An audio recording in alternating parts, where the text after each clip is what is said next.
I'm 75 now, a retired sergeant with plenty of memories, but nothing quite like this one. I've spent most of my life outside. Whether it was training, deployment, or just staying active in my older years, I always found peace in the woods. So, I figured I'd go camping alone again, just like I've done many times before. It was fall and the air was starting to cool down. The leaves were turning brown, slowly falling to the ground. I drove to a quiet spot near a lake, a place I'd camped at a few times over the years.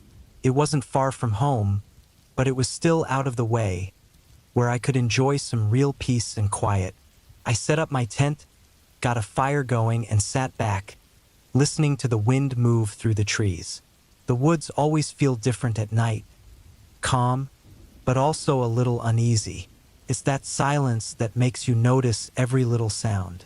The first night went by without anything happening. I woke up with the sun, stretched my old bones, and spent the day fishing and walking the nearby trails. But that second night, something felt off. After it got dark, I was sitting by the fire, and I noticed the air getting colder. Then I heard it, a sharp crack, like a branch breaking. At first, I thought it was just a deer or some other animal moving around in the woods. But then it happened again, this time closer. The fire crackled, but that sound, the snapping of branches, came from the dark woods beyond the light of the fire. I looked around, trying to see through the shadows, telling myself it was nothing. But something didn't feel right. My guts never led me wrong, and it was telling me that something was off. I added more wood to the fire, making the flames rise higher, hoping it would scare away any animals. That's when I saw something, a quick flash of movement between the trees. It was a figure, tall and moving slowly, far off but just noticeable. My first thought was maybe it was another camper, but this was private land. No one else should have been out here. I stood up, my hand instinctively reaching for my hunting knife, the one I always carry. The movement stopped, and the woods went quiet. I listened for footsteps, for breathing, anything. But the woods were completely still. Not even the wind made a sound. Whoever or whatever it was, it didn't come back that night. I stayed awake for hours, watching the tree line, the fire burning low until I couldn't keep my eyes open anymore and drifted off to sleep. The next morning, I decided to look around. I walked past the trees where I had seen the figure, looking for any signs of someone being there. The ground was soft with dirt and leaves, and there, in the middle of a patch of mud, I saw it, a footprint. It was big and bare, no shoes, no boots, just a human foot. The print looked fresh, like it had been made recently, maybe that night. I didn't like it. I've seen a lot in my time, but the thought of someone watching me from the woods unsettled me. I spent the rest of the day feeling uneasy, always looking around, feeling like I was being watched. That night, I kept the fire burning brighter, refusing to let whoever or whatever was out there sneak up on me. It was around midnight when I heard the noise again. But this time, it wasn't a branch breaking. It was a slow, steady step, like someone trying to move quietly but close enough to be heard. The fire cast long shadows, but I still couldn't see anything beyond the light. My heart was pounding. I wanted to leave, but I didn't want to feel like a scared old man running away. I stood up, holding my knife, staring out into the darkness, waiting. The steps stopped, and everything was still. My muscles were tense, and I waited, every sense on edge. Then, after what felt like forever, I saw it again. A shadow moving from tree to tree, slowly creeping closer to the edge of the firelight. I didn't wait around to see more. I threw my gear together as quickly as I could, keeping the fire burning as long as possible. I packed up, got in my truck, and drove out of there, fast. As I drove down the dark, winding road, I kept looking in my rearview mirror, half expecting to see something chasing me. But I didn't. I never saw anything again. Still, that doesn't mean I've forgotten. Whoever was out there wasn't lost, and they weren't just passing through. They were watching, waiting for something. Maybe they were just curious. Maybe they had worse intentions. I don't know. But I haven't been back to that spot since, and I don't plan to. Some things, no matter how tough you think you are, aren't worth the risk. I've faced a lot in my life, but that night reminded me there's always something out there. Something that watches, that waits. You might think you're alone, but you never really are. And sometimes the scariest part is knowing that whatever is out there, it doesn't care how old, strong, or experienced you are. It's watching anyway, just waiting for the right moment.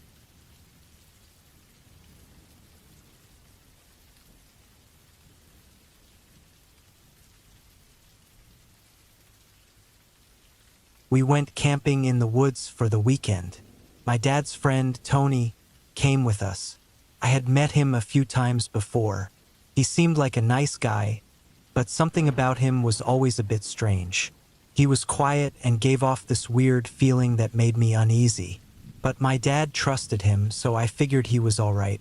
We set up our tents deep in the forest, far from any walking paths. The first night went fine. We sat around the fire, telling stories and relaxing. Tony didn't say much, though. He just sat there, staring into the flames like he was lost in his own head. The second day, we went fishing by a small river nearby. Tony didn't talk much then either. He just stood there, watching us like he was paying attention to every little thing we did. That night, things started to feel off. I woke up in the middle of the night to some noises outside my tent. It wasn't the normal sounds of wind or animals moving around. It was heavier, like someone was walking slowly and trying not to make a sound. I quietly unzipped my tent just enough to peek out. There, by the trees, was Tony, standing with his back to the camp, staring into the woods. He wasn't moving, just standing perfectly still. At first, I thought he was just going to the bathroom, but he stayed there for what seemed like forever. I didn't know what he was doing, but eventually, I fell back asleep, telling myself it didn't matter, that maybe I was just making a big deal out of nothing. The next day, Tony acted even stranger. He didn't talk much at all, and he kept wandering off into the woods by himself for long periods. He wouldn't tell us where he was going, and when he came back, he didn't say anything. My dad didn't seem to notice anything weird, but I couldn't shake the feeling that something wasn't right. That evening, we were sitting by the fire again. Tony came back from one of his long walks, but this time his clothes were dirty, like he had been crawling around in the dirt or something. He sat down quietly, staring at the fire again, not saying a word. My dad asked him if he was okay, but Tony just nodded, not even looking at us. When it got dark, I went to bed, but I couldn't sleep. I kept hearing soft noises outside my tent, little movements that were too close to camp. Every time I opened my eyes, I expected to see Tony standing there again, but I couldn't see anything in the dark. Still, I knew something was off. Around 3 a.m., I heard footsteps. They were slow and steady, coming straight toward my tent. I held my breath and stayed as still as I could. The footsteps stopped right outside my tent, and I could hear someone breathing, standing just inches away from me. After a few seconds, I unzipped my tent a little, just enough to see. Tony was standing there, looking down at me with the same blank look he had before. He didn't say a word. He just turned around and walked back into the trees. The next morning, I told my dad that I didn't feel well and that I wanted to go home. I didn't tell him about what happened the night before, but I didn't have to. When we woke up, Tony had already packed his things and said he had to leave early. He didn't explain why. He just left. We packed up not long after and headed home. My dad didn't think much of what had happened, but I couldn't shake the feeling that something was really wrong with Tony. A few days later, I saw a report on the news. A man had gone missing near the area where we had camped. They hadn't found him yet. I never mentioned it to my dad, but I had a feeling Tony had something to do with it. Tony never came back around after that trip. My dad didn't talk about him much, and neither did I. But sometimes, I think about that night in the woods, about how Tony stood there watching me sleep. I think about how his clothes were dirty, how he acted like he wasn't himself, and how a man went missing nearby. I don't know what Tony was doing out there or what he was planning, but there's a part of me that wonders if he's still out there, watching someone else sleep, waiting for the right moment. And I can't help but think, it could have been me.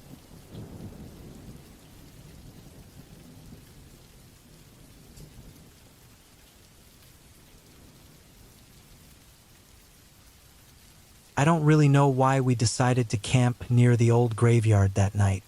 Maybe it was just to be able to say we did it.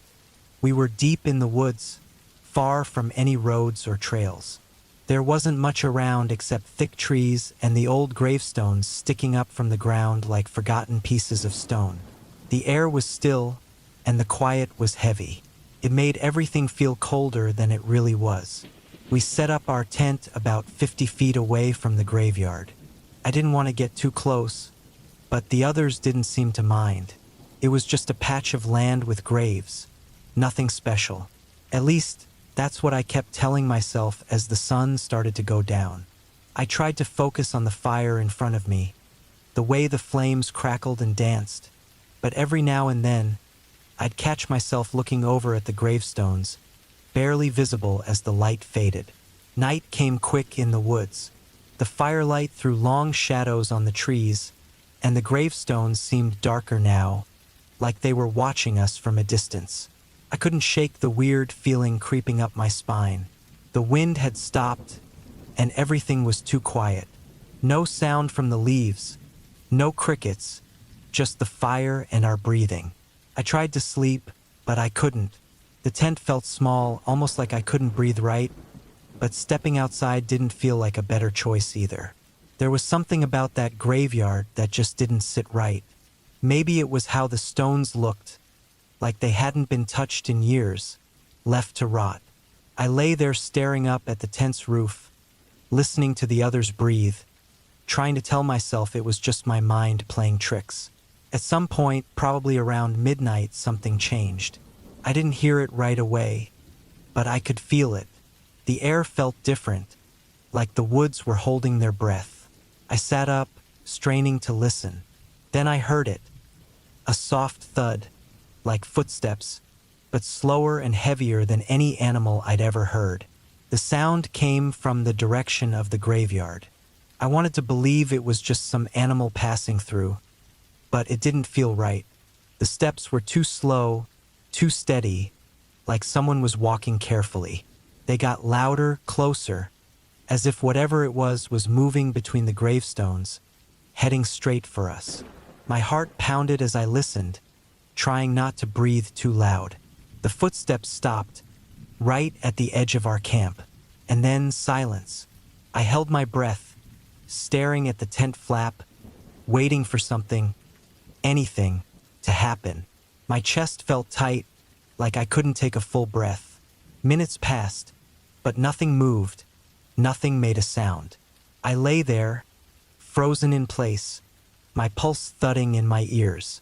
Eventually, I must have passed out from pure exhaustion because the next thing I knew, I was waking up to sunlight breaking through the trees.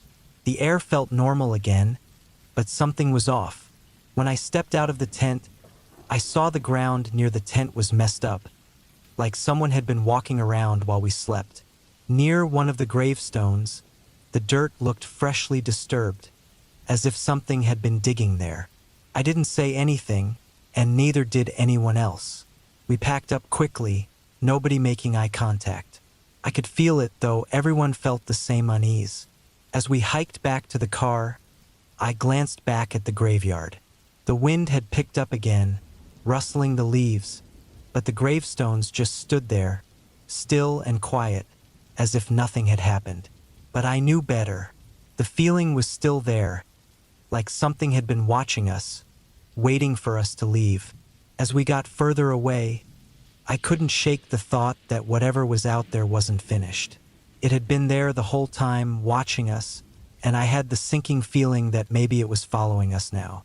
Even though we were miles away by the time we drove off, I could still feel it. Something out there, something waiting for the next group of people to come close.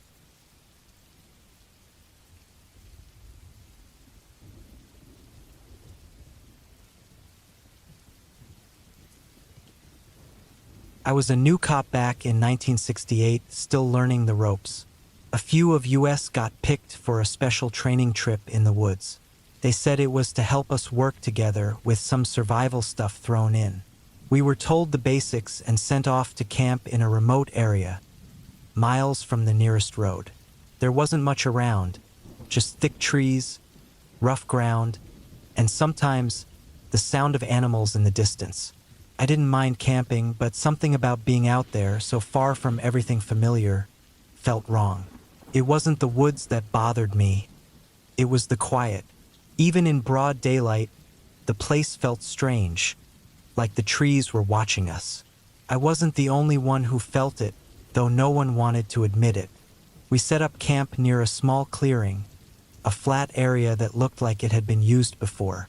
The first night passed without much going on. We practiced some basic survival skills and did a bit of our training. The sky was clear, and the moon was full, lighting up the forest in a way that made everything look a little eerie. But nothing happened, and we all tried to relax. The second night was different. We sat around the campfire, cooking what little food we had. That's when we heard it, something moving out in the woods. It wasn't an animal, not one I'd heard before. The sound was slow, heavy footsteps, like someone was walking in circles around our camp, just out of sight. We looked around but didn't see a thing. After a while, the noise stopped, and we all tried to act like it was nothing, just our nerves getting to us. Later that night, I woke up to the sound of something moving outside my tent. This time, it wasn't the normal noises you'd hear in the woods. It was too close. I lay there, perfectly still, listening. The footsteps were back, slow and steady, circling the camp. My heart was pounding. I reached for my flashlight but stopped myself. Part of me didn't want to know what was out there. I lay there for what felt like hours, waiting for the noise to stop. The next morning, we found tracks all around our camp. They weren't from any animal I'd seen. They looked human, but the steps were too big, spaced too far apart. No one said much, but we all knew something was off. We tried to focus on our training during the day, but it was hard to shake the feeling that someone or something was watching us from the trees. That third night, things got worse. The footsteps came back, but this time, they didn't just circle the camp. They came right up to the edge. I lay there, gripping my flashlight, trying to work up the nerve to go outside and check. But then I heard it, a sound worse than the footsteps. It was breathing, slow, deep breaths, like someone standing right next to my tent, staring down at me. My chest tightened, and I could feel the hair on the back of my neck stand up. I didn't move, couldn't. My mind raced, but my body was frozen. The breathing lasted for what felt like hours, long enough for me to start questioning if I was imagining it. But then it just stopped, like whoever or whatever was out there had decided to leave. I stayed awake for the rest of the night, listening for any hint that it might come back, but all I heard was the silence. When I finally crawled out of my tent at first light, the others were already up, standing quietly around the fire. We didn't talk about it. We just packed up our things and left, cutting the trip short. We didn't even wait for the official end of the training. We didn't want to stay out there any longer than we had to. We never spoke about what happened, not to each other and definitely not to anyone else. There were no explanations. No one tried to figure it out. But we all knew something had been out there, something that wasn't supposed to be. Years later, I still think about those nights in the woods. Sometimes, I wake up in the middle of the night, hearing those same footsteps in my head, that slow, deep breathing. I know we were lucky to leave when we did, because whatever was out there, it wasn't done with us. It was waiting, watching, It wanted us to come back, and I think one day it'll find us again.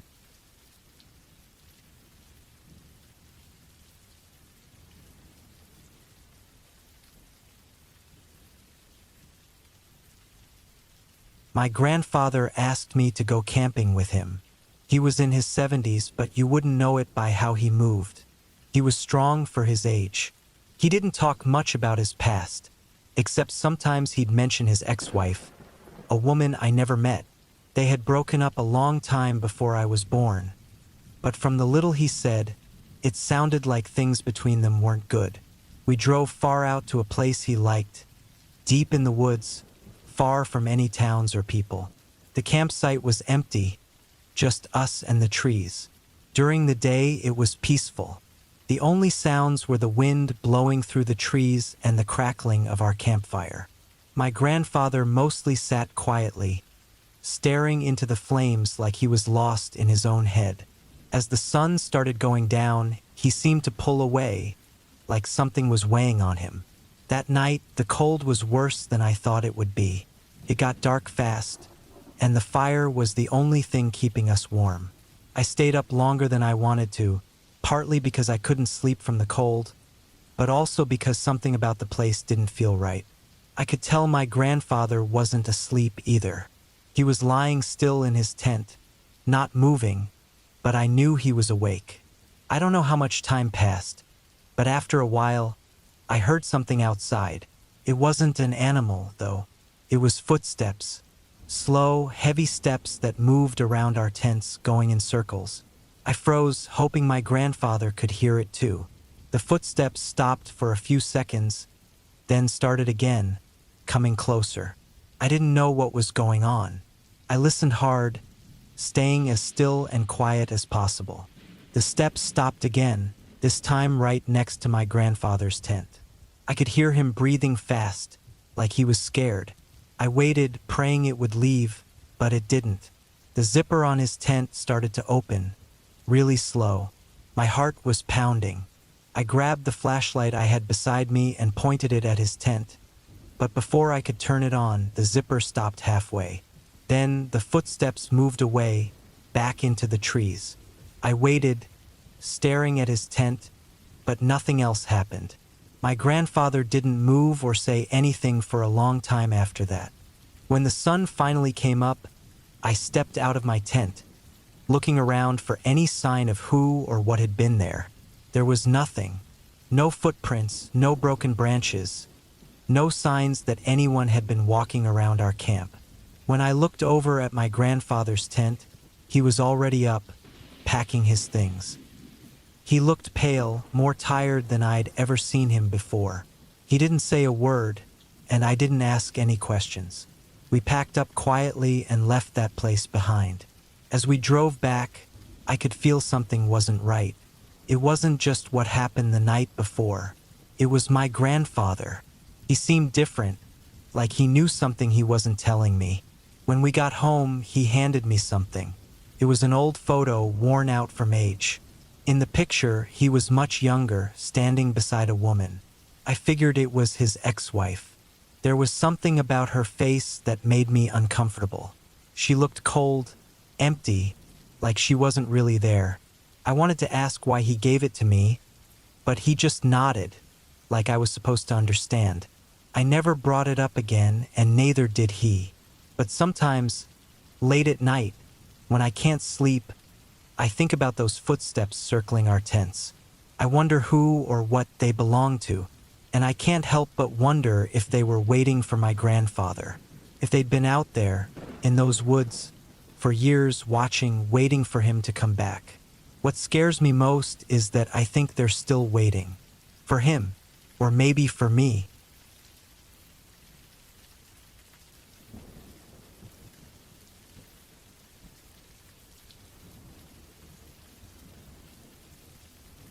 I work as a security guard for a forest service, making sure the campsites are safe and keeping an eye on everything. My job usually involves checking in with campers, walking the trails, and making sure no one goes near restricted areas. One evening, I parked my truck at a campsite where several tents were set up. The sun was going down, casting long shadows through the trees, and the air was getting cooler. I finished my rounds, confirming everyone was accounted for and that their campfires were properly put out. As I walked back to my truck, I noticed a faint light flickering in the distance, deeper in the woods. It seemed odd because all the campers were settled in for the night. Curiosity hit me hard, and I thought maybe it was someone needing help or a lost camper. I grabbed my flashlight and headed down a narrow trail, the underbrush crunching beneath my boots. The light was faint but steady, almost like a candle flickering in the dark. The farther I went, the more the sounds of the forest faded away. The usual rustling of leaves and distant animal calls were replaced by a heavy silence that pressed down on me. After about 15 minutes of walking, I reached a small clearing. In the center was an old, abandoned campsite with a fire pit, the remnants of ash still visible. The flickering light I had seen was coming from a lantern hanging from a tree. But there were no tents, no sign of anyone being there. A cold chill ran down my spine as I scanned the area. I had a sinking feeling about this place.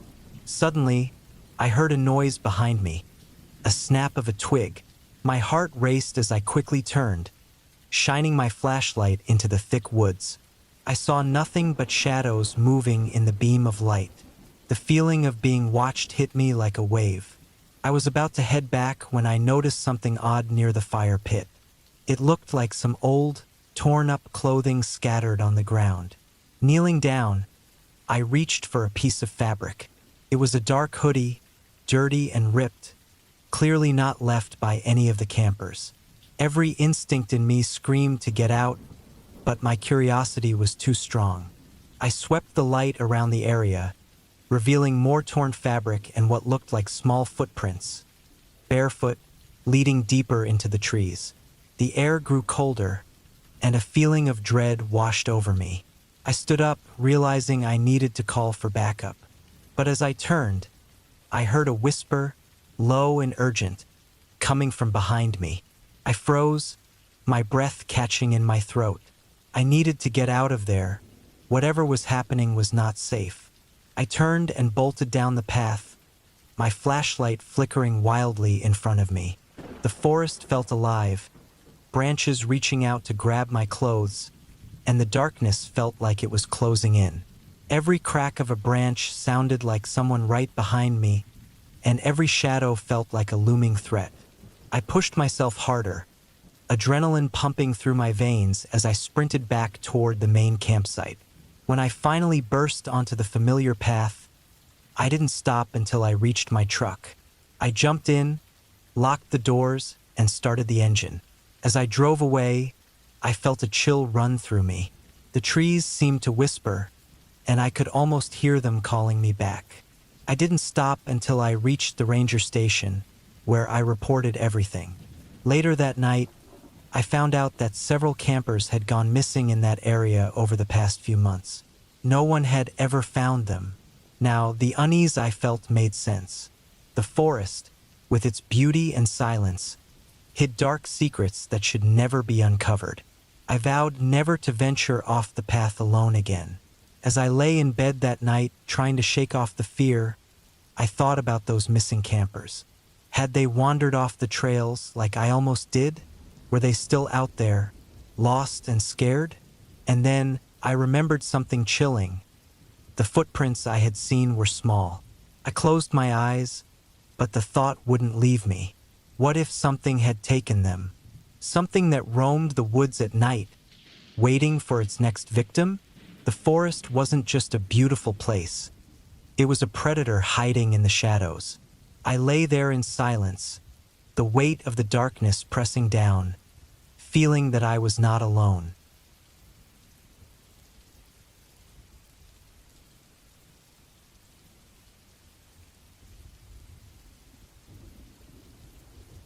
The rain came down hard and nonstop as I set up my camp on a small flat area high in the mountains of Norway. I had picked this spot for its amazing views during the day, but now, under the gray clouds and steady drizzle, it felt lonely and creepy. The wind howled through the trees, and the sound of rain hitting the tent reminded me how alone I was. Once I got the tent set up, I crawled inside, shaking the water off my jacket. My gear was mostly dry, thanks to a good waterproof bag. I lit a small camp stove to heat some soup, steam curling up into the cold air. As I ate, I tried to focus on my meal, but an uneasy feeling crept in. The mountain felt alive, as if it were watching me. After I finished eating, I sat in the dim light, listening to the rain and the occasional crack of thunder far away. Outside, it was completely dark. No city lights, no stars, just an endless black that swallowed everything. A shiver ran down my spine. Maybe it was just the cold, but I couldn't shake the feeling that I wasn't alone. Suddenly, a sound broke the steady rhythm of the rain. It was faint but clear, a crunching noise, like someone stepping on twigs. My heart raced. I strained to hear what it could be. Could just be an animal, but deep down I sensed something was off. I grabbed my flashlight and turned it on, the beam cutting through the darkness. As I scanned the trees around my camp, I noticed movement. A shadow shifted between the trunks, just beyond the reach of my light. I held my breath, my muscles tensing. The forest was alive with sounds, but that figure, whatever it was, stood still. My mind raced with thoughts. Was it another camper lost in the storm, or something more dangerous?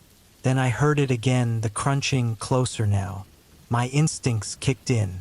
I needed to protect myself. I reached for my pocket knife, the only defense I had, and quietly unzipped the tent. The cool air rushed in as I peeked outside. The flashlight showed nothing but trees and rain-soaked ground. I could barely hear my own heartbeat over the rain. I waited, holding my breath, when suddenly, a loud rustling noise came from my left. I swung the light towards the sound. A large deer burst through the underbrush, startled by the sudden noise. It dashed past, disappearing into the darkness. I let out a breath I didn't know I was holding, feeling a mix of relief and embarrassment. Just a deer. But the relief didn't last long. As I turned back to my tent, something unusual caught my eye on the ground. A set of footprints, not deer but human, led away from my camp. Panic surged through me. Someone had been here and they had been watching. I hurried back inside, zipping the tent tightly and gripping my knife. The rain drummed on, drowning out any other sounds. Hours passed, each minute feeling like forever. I strained to hear any noise outside. The dark forest was now a source of fear instead of beauty. The storm continued to rage, and I tried to convince myself it was just the weather playing tricks on me. But as the night wore on, sleep came in fits, my mind racing with what could happen next. Just before dawn, I woke up to a strange noise, muffled, like something dragging across the ground.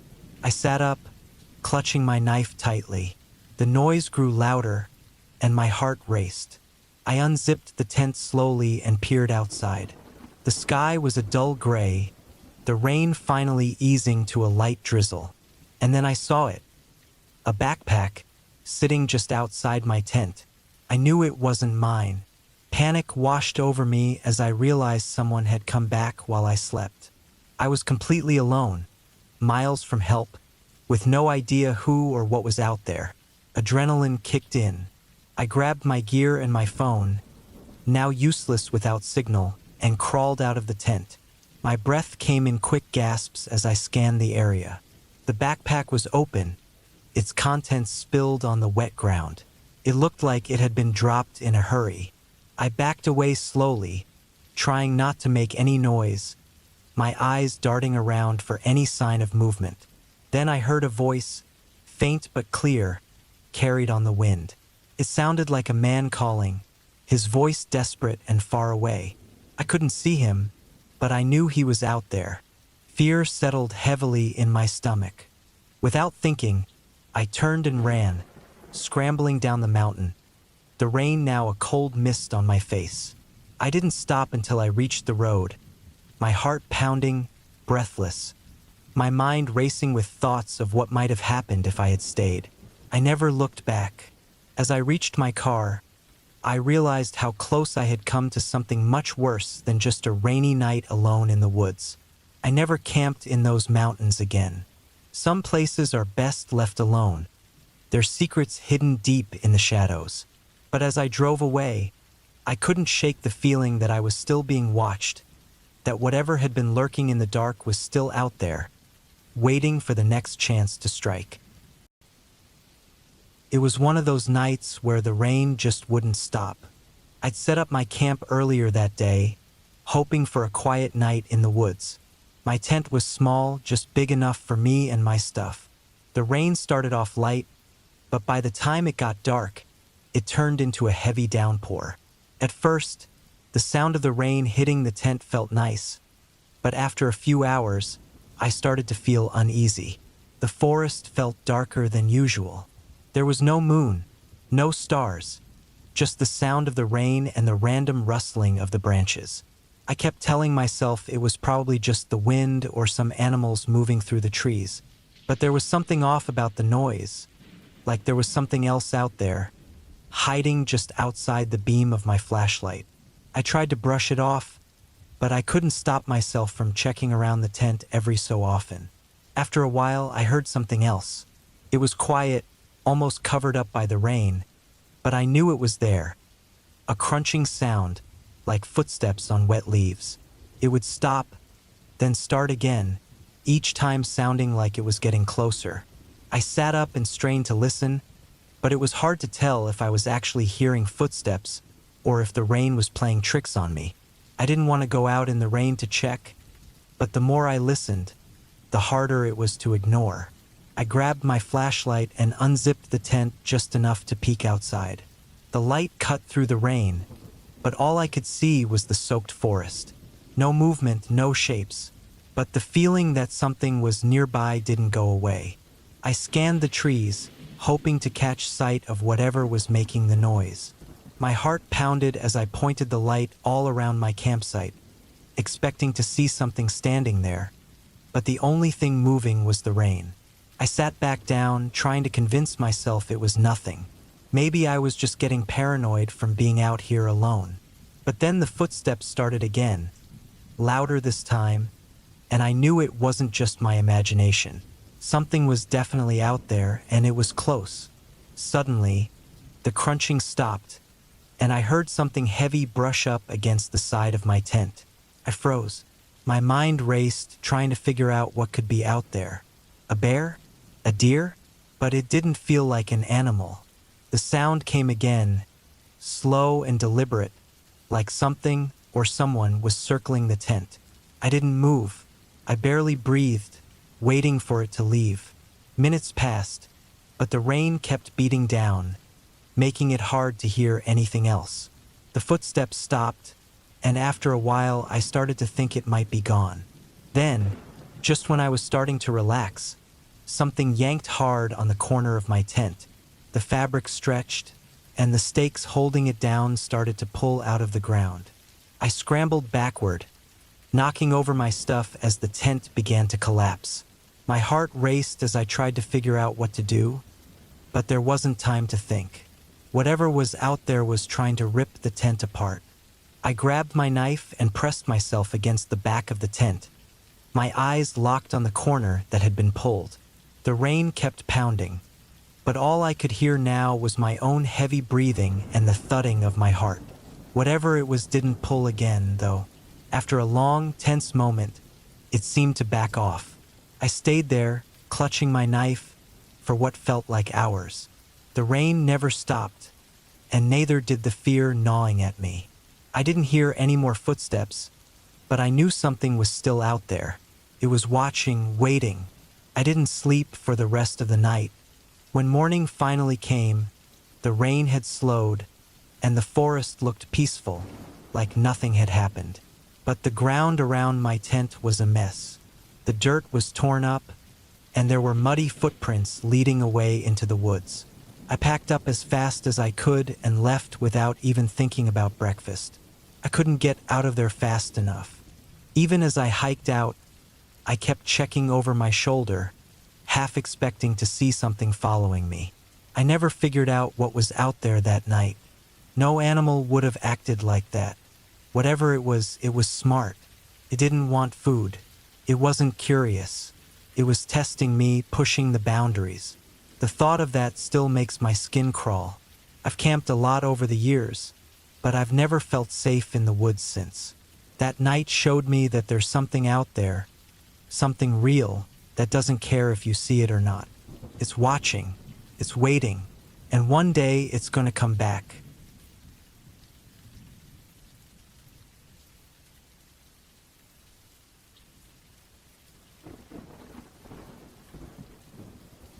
I agreed to go camping with my girlfriend and her boss, a man in his mid-60s, as a way for them to get to know each other better outside of work. The idea felt strange to me at first. Why would her boss want to spend a weekend in the woods with us? But my girlfriend said it would be a calm, nice weekend, and she mentioned that her boss was a kind and giving man. I figured it wouldn't be that bad. We'd spend a couple of nights in the woods, make s'mores, and relax. The drive to the campsite was long, and I kept thinking about how odd the whole thing was. A 65-year-old man going camping with a younger couple didn't seem right. Maybe I was just overthinking it, I told myself. He was nice enough, but there was something about him that seemed a little off. He smiled too much, and the way he watched my girlfriend when she wasn't paying attention made me feel uneasy. When we finally got to the spot he had chosen, it was deep in the woods, far from any other people. It was really quiet, too quiet. I didn't like it, but I tried to shake off the bad feeling. We set up our tents, had a small dinner, and settled in for the night. My girlfriend seemed happy, laughing at her boss's jokes like nothing was wrong. But I couldn't relax. I kept watching him, noticing the way he moved, the way his eyes stayed on us.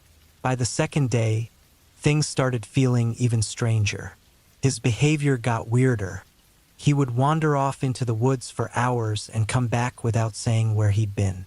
He acted like it was no big deal, but it bothered me.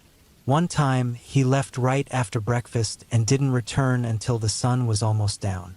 When I asked him where he'd been, he just smiled, that creepy, knowing smile, and said not to worry. That night, I couldn't sleep. I had this feeling deep in my gut that something was wrong. I kept trying to push it away, telling myself I was just being paranoid, that the quiet of the woods was messing with my head. But then I heard it, footsteps outside the tent. At first, I thought it was just an animal, but the way the steps were slow and careful didn't sound like any animal I knew. They sounded like a person. I stayed still, barely breathing, listening. The footsteps circled the tent once, then again, slower this time. They stopped right behind where I was lying. I could hear breathing, deep and steady, like someone was standing just a few feet away. I reached for the flashlight, but before I could turn it on, the footsteps started up again, this time moving around toward my girlfriend's side of the tent. My heart was racing. I didn't move. I waited, but nothing happened. Eventually, the steps faded away into the woods. The next morning, I told my girlfriend that we needed to leave. I couldn't shake the feeling that something bad was going on, and I didn't want to stick around to find out what it was. But before we could pack up, her boss showed up again, smiling that same weird smile. He said we should stay another night, like he was planning something. The way he looked at us sent a shiver down my spine. I didn't trust him at all, but my girlfriend didn't seem as worried. She looked unsure, like she was caught between what I was saying and what her boss wanted. Later that day, when my girlfriend was distracted, I made up my mind. We were leaving. I didn't care if she got upset or if it seemed rude to her boss. We needed to get out of there. As I was packing up the last of our stuff, something caught my eye near the edge of the trees. It was a shoe, half buried in the dirt. It was old and dirty, the kind of shoe an older man might wear. It didn't look like it had been there long. My stomach turned. I grabbed my girlfriend and threw the rest of our things into the car. I didn't say a word to her boss as we drove off. As we pulled away, I saw him standing at the edge of the campsite, just watching us, with that same unsettling smile. The way he stood there, not even trying to stop us, felt even worse than if he had. It was like he knew something we didn't. When we finally got home, I couldn't stop thinking about what had happened. The way he acted, the shoe in the woods, it all felt too strange to be a coincidence. A week later, I saw something on the news that made my blood run cold. A man had gone missing in the same area where we had camped. The police found one of his shoes near the woods, but they never found his body. That's when I realized, that shoe I saw, it wasn't just random, it was his, and I couldn't shake the feeling that her boss had something to do with it. What scared me most was knowing that we had been so close to something terrible, and we barely got out. I still wonder what would have happened if we had stayed that extra night. I'm not sure if I want to know.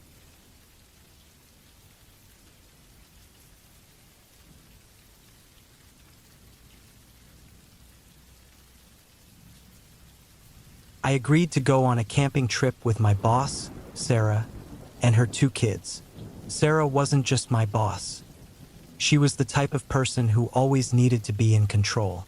I figured this trip would be no different, but I thought it'd be a good way to get out of the office and maybe get a break from work. We set up camp near an old mining area deep in the woods.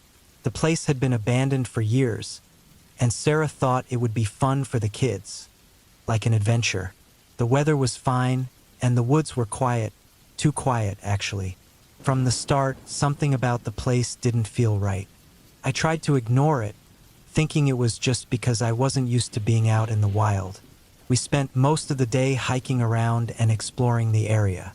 As the sun began to go down, that uneasy feeling came back.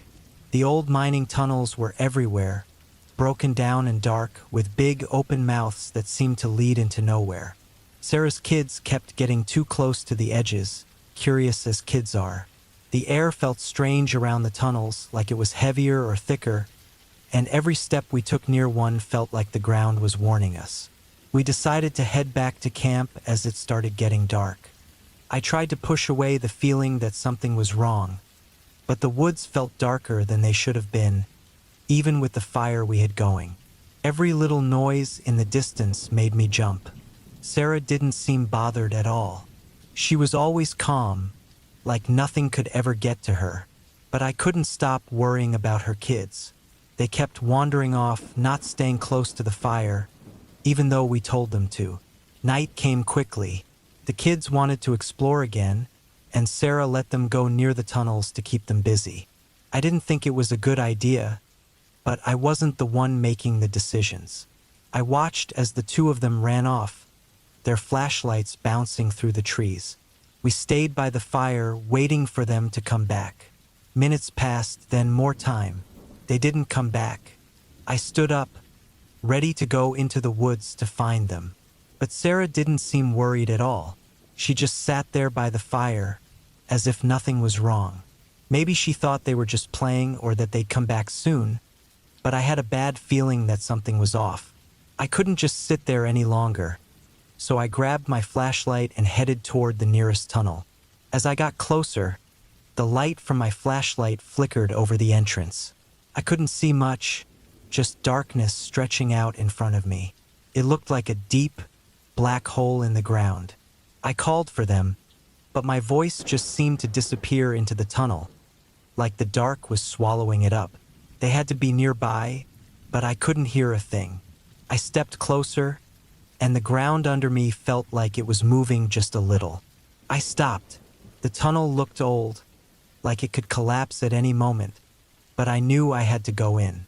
The air inside was thick and stale. I walked slowly, shining my flashlight along the walls and the old tracks on the ground. The tunnel stretched on, and all I could hear was my own breathing. I kept calling their names, hoping I'd hear them, but the only answer I got was silence. The deeper I went, the more I felt like something was waiting for me in the dark, something that didn't want me there. Then I saw it, one of the kids' flashlights, lying on the ground. I rushed over, my heart pounding in my chest. The light was still on, but there was no sign of them. Just emptiness all around me, and the tunnel stretching further into the dark. I didn't want to stay there any longer. The tunnel felt like it was closing in on me, like the walls were pressing in from all sides. I turned and ran back toward the entrance, my flashlight flickering as I went. The tunnel seemed longer on the way out, like it was trying to keep me inside. When I finally reached the opening, I saw Sarah still sitting by the fire, not moving. She hadn't even looked up. I tried to tell her that I couldn't find them, that something was wrong, but she just stared into the fire, like she hadn't heard a word I said. I looked back toward the woods, toward the tunnel where they disappeared, and that's when it hit me. Those tunnels were deeper than I had thought. Much deeper. We never found her kids. Rescue teams came and searched the tunnels for days, but there was no sign of them. No footprints, no clues, just that one flashlight I had found in the tunnel. The search was called off and the tunnels were closed off for good, marked as too dangerous. But I knew that wasn't the real reason. Those tunnels weren't just dangerous, they were something else entirely. Something that took people and didn't give them back. Sarah went back to work after the trip, acting like nothing had changed. But I could see it in her eyes. She wasn't the same. Neither was I. We never talked about what happened. No one did. But every night, I still hear the silence of that tunnel, the darkness that seemed alive. And I wonder if somewhere in those tunnels they're still there, just waiting.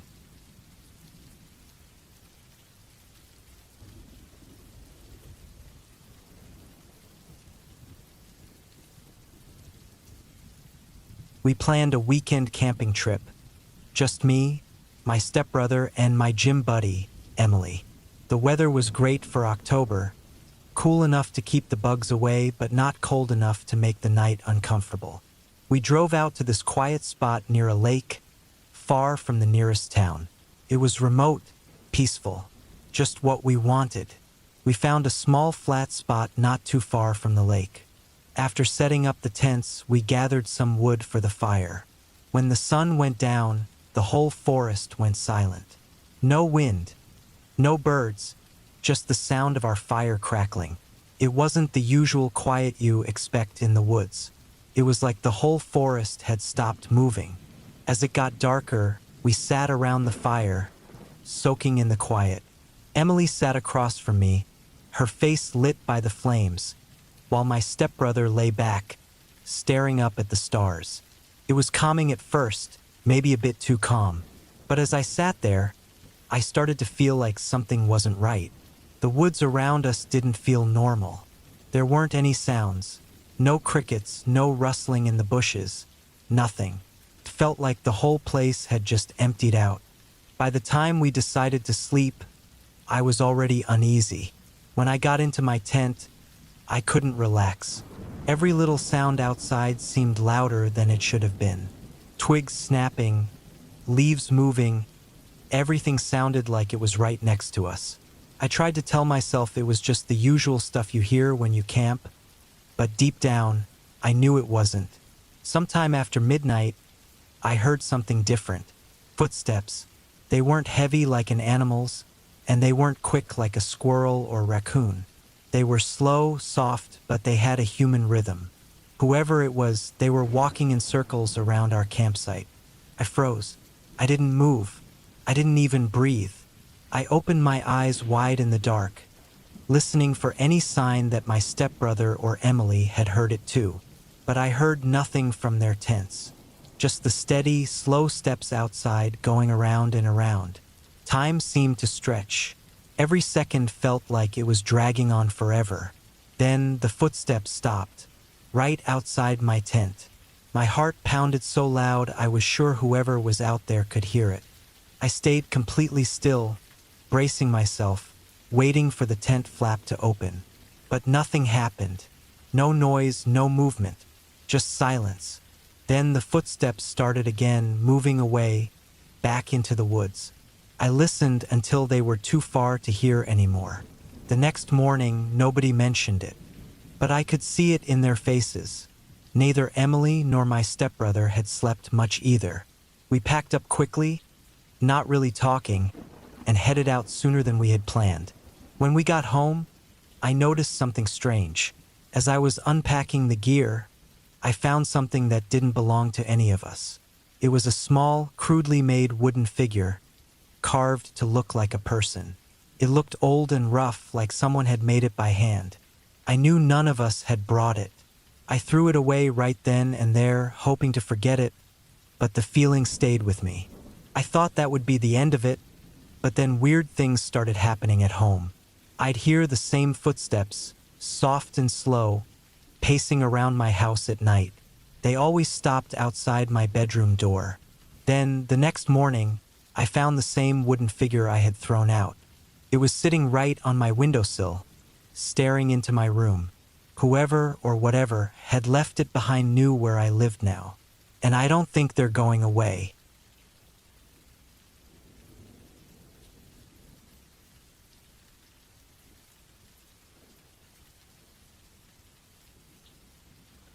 I went camping alone for the first time in a long time, just wanting some quiet away from the noise of everyday life.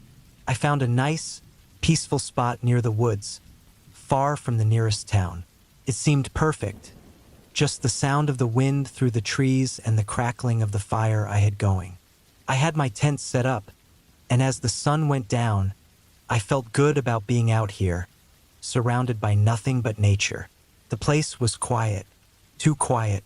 Usually you hear animals in the bushes or at least birds, but not that night. It was the kind of silence that makes you feel like something's not right, but I just told myself I was being paranoid. As it got darker, I noticed someone else camping about 50 yards away. He was setting up his tent. Earlier, he waved at me when he got there, and I waved back, though we didn't talk. He looked like he was in his late 50s, strong and solidly built, with the way he moved making me think he was ex-military. It reminded me of some of the guys I knew from my time in the army. By the time night fell, I was sitting by my fire, having something to eat, when I noticed him walking around his camp in an odd way. It wasn't like he was just strolling. He was moving with purpose, like he was on a patrol. He kept looking around, checking everything like he was expecting trouble. I figured he was just being overly careful, but it didn't sit well with me. Later, when I lay down in my tent to sleep, I started hearing footsteps. Slow, steady steps coming from his campsite. I thought maybe he was just restless, walking around his camp. But then, the footsteps got closer to my tent. I froze, wondering if he needed help or something. The footsteps stopped just outside my camp. I held my breath, listening, but nothing happened. No movement, just silence. I couldn't shake the feeling that something wasn't right. The back of my neck tingled. I carefully unzipped my tent a little and peeked outside. There, about 20 feet away, stood the man. He was facing the woods, standing completely still. He didn't seem to know I was watching him. For several minutes, he just stood there, staring into the trees, like he was waiting for something. Then, without a sound, he walked into the woods, slowly but deliberately. I didn't know what to think. Maybe he was just going for a late-night walk, but the way he moved, the fact that he made no sound at all, gave me a bad feeling. I stayed in my tent, watching, and decided not to move, keeping my eyes open, unsure of what was happening. About an hour went by. I started hearing the normal sounds of the forest again. Crickets, a few rustles in the bushes, even an owl in the distance. The quietness from earlier was gone, and I started to relax a little. I told myself that the guy was probably just wandering around and that I was overthinking it. But then, I heard something else from his camp. It sounded like something heavy being dragged across the ground. My heart raced. I got out of my tent, crouching low, and moved toward his campsite. As I got closer, a cold chill ran through me. The man had come back, but he wasn't alone. He had dragged something with him, something large and wrapped in what looked like a tarp. too big to be firewood or anything else you'd normally bring camping. He was crouched over it, doing something I couldn't quite see, but I knew right then that I didn't want to know what was inside that tarp. My mind raced. Who was this guy? What had he done?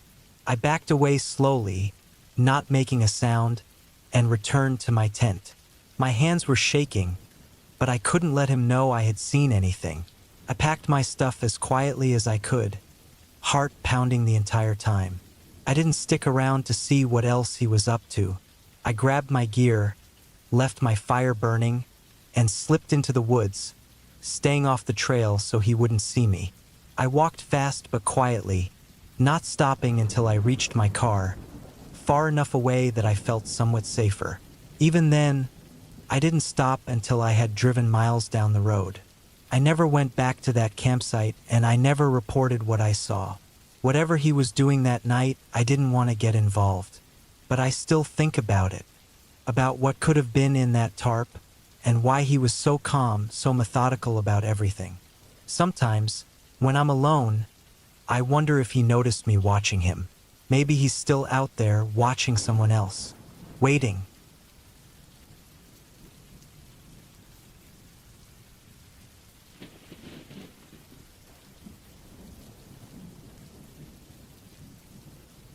I was camping alone in a quiet part of the forest, far from the sounds of the city. I really needed a break, so I packed my gear and set up my tent near a small creek. The sun was going down, casting long shadows among the trees, and the sounds of nature filled the air. I felt relaxed as I sat by the fire, watching the flames flicker. As night fell, I heard something strange, a rustling in the bushes. At first, I thought it was just an animal, but as the noise continued, I felt a cold shiver run down my spine. I stood up and shone my flashlight into the darkness. My heart raced when I noticed something odd between the trees. I walked closer, curiosity pulling me in. When I got to the spot, my stomach dropped. There, half hidden by leaves and dirt, was what looked like a body. It was face down, completely still. I froze, my mind racing. It had to be a prank or a sick joke, but deep down, I knew it was real. The smell of decay hit me hard, and I stumbled back, feeling sick. My heart pounded loudly in my ears. My instincts kicked in, and I knew I had to get out of there. I hurried back to my tent, shaking all over. I couldn't shake the image from my mind. What had happened here? Who was that person? My gut screamed at me to leave the forest as quickly as I could. I packed my things in a panic, barely able to think straight. With my tent rolled up and my gear packed, I jumped into my car. I was terrified, unsure if someone else was out there, hiding in the dark. I drove away, taking the winding road as fast as I could. The forest felt alive around me, shadows dancing in my headlights. I kept glancing in the rearview mirror, expecting to see something behind me, something that didn't belong.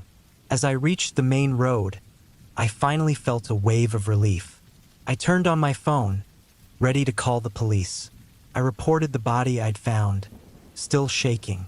They said they would send someone out to check it out, but I could already picture the scene in my mind. It was too late to help that person, but I needed to make sure no one else would stumble upon it in the dark. Days later, I learned from the news that the police had connected my discovery to a missing person case. The body had been there for weeks, and it made my skin crawl. I couldn't shake the feeling that I had walked through something terrible, something I should never have seen. Now, every time I think about camping, I feel a knot form in my stomach. I can still picture that body lying there, and it haunts my thoughts. I wonder what kind of monster could do something like that. The forest that once felt peaceful now feels like a place of secrets, hiding dangers in its shadows. And as I lie awake at night, I can't help but think, what if I had stayed just a little longer? What if I wasn't alone out there? The thought chills me to the bone, making me feel like I'm still being watched by eyes that don't belong in the woods.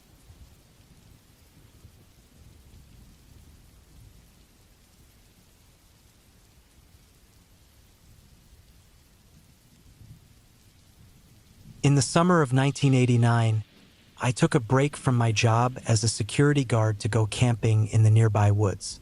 Those woods had always been a peaceful spot for me, filled with tall trees and the sounds of birds.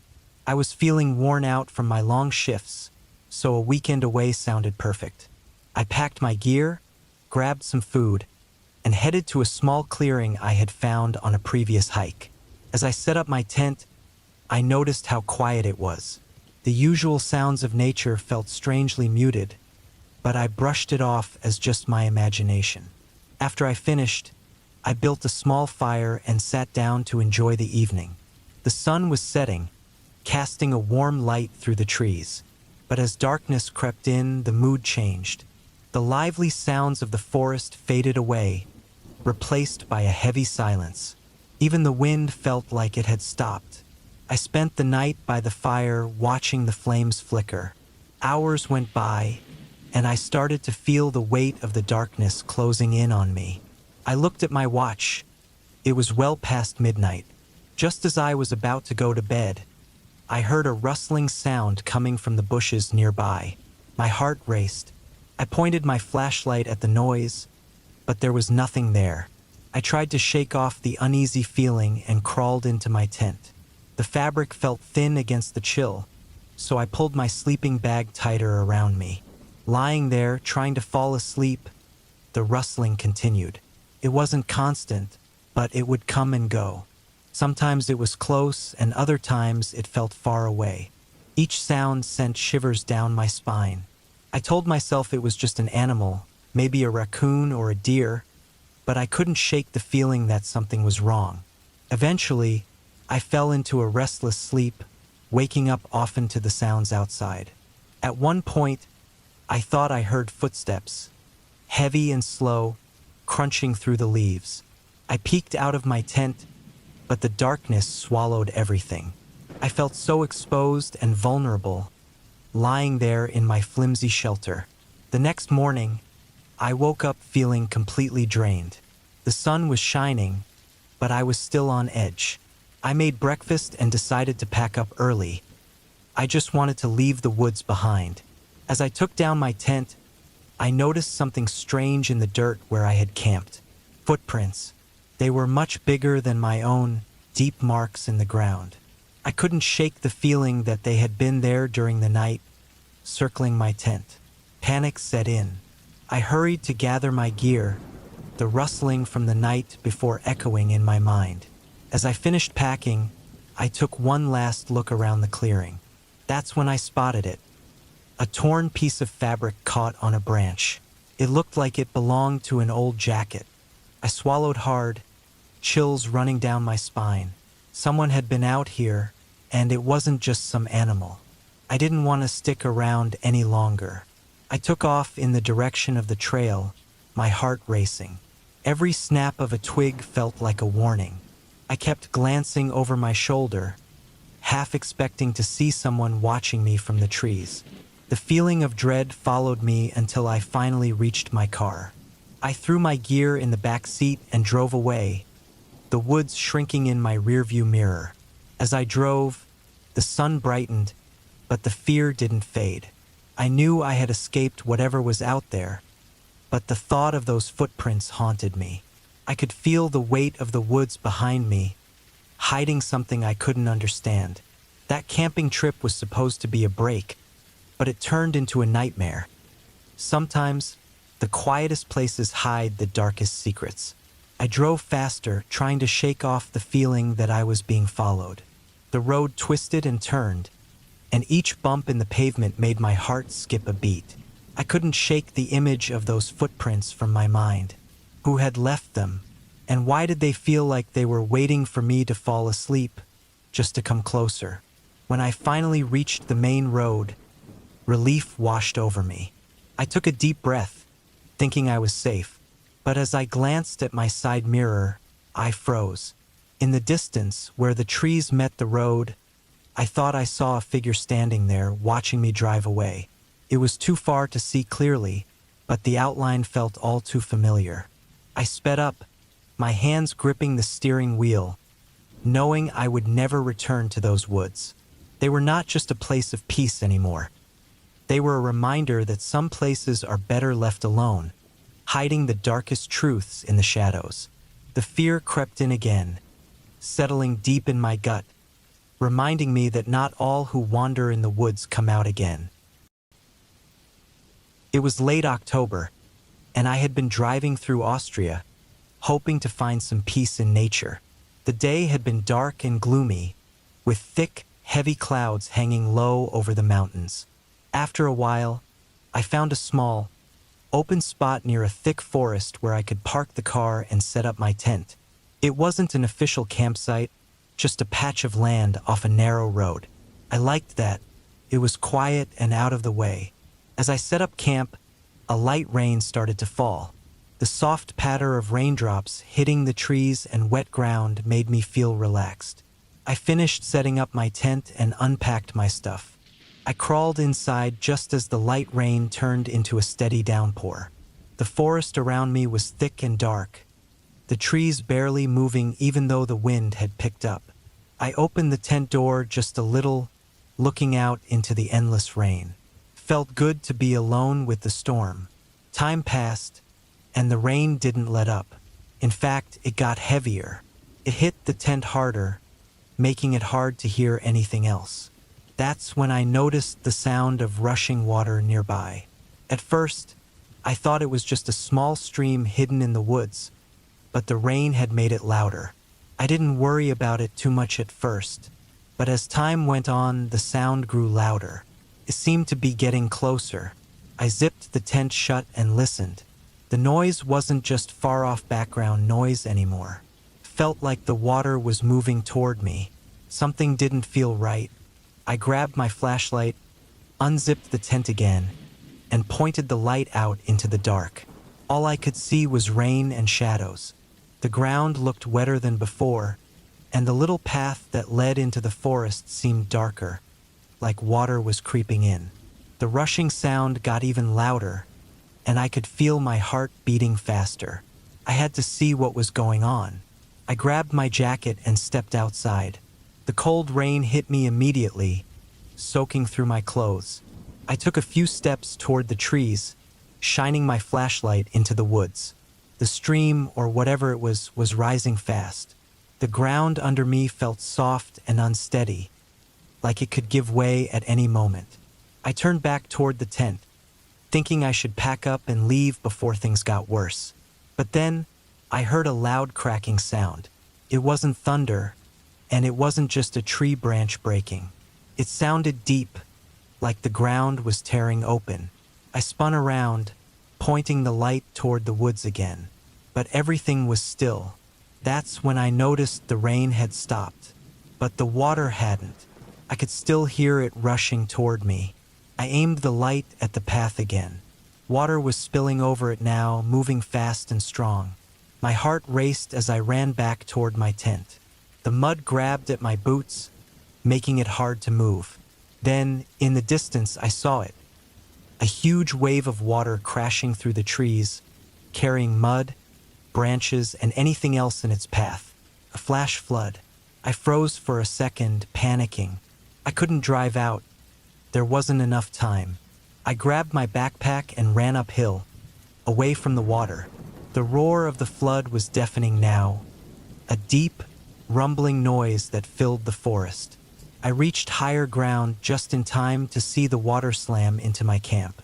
My tent, my gear, everything was swept away in seconds, swallowed by the flood. The narrow road I had driven in on was completely underwater. I stood there, drenched and shaking, watching the water tear through where I had been just a few minutes earlier. The forest was a mess, with branches and rocks floating in the rushing water. I didn't move for a long time, not until the flood started to slow down, the water finally dropping enough for me to see the damage. The rain started again, lighter this time, as I stared at the spot where my camp had been. There was nothing left. The flood had wiped everything away, leaving behind only mud and broken pieces of the forest. I was stranded, cold, and wet, with just a few supplies in my backpack. That night, I found some shelter under a tree and sat there, listening to the rain and the distant sound of water still rushing through the woods. I thought about how close I had been to getting caught in that flood, how quickly it all happened. Nature had a way of making you feel safe, only to turn on you in an instant. But as I sat there in the darkness, something else crossed my mind, something I hadn't thought about before. I had been alone in the woods all night, yet as the flood washed everything away, I couldn't shake the feeling that I hadn't been the only one out there. Something in the way the water rushed in the way the ground cracked open beneath me. It felt too deliberate, too sudden. I wasn't sure if it was just the flood or something else moving through the woods that night.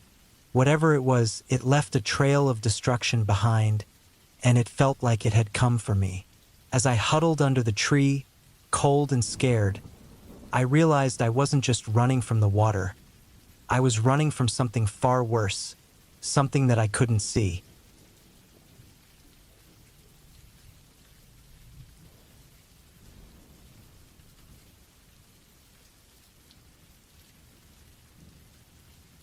We set off for a week of camping in the Amazon, hoping it would help me bond with my kids after the divorce.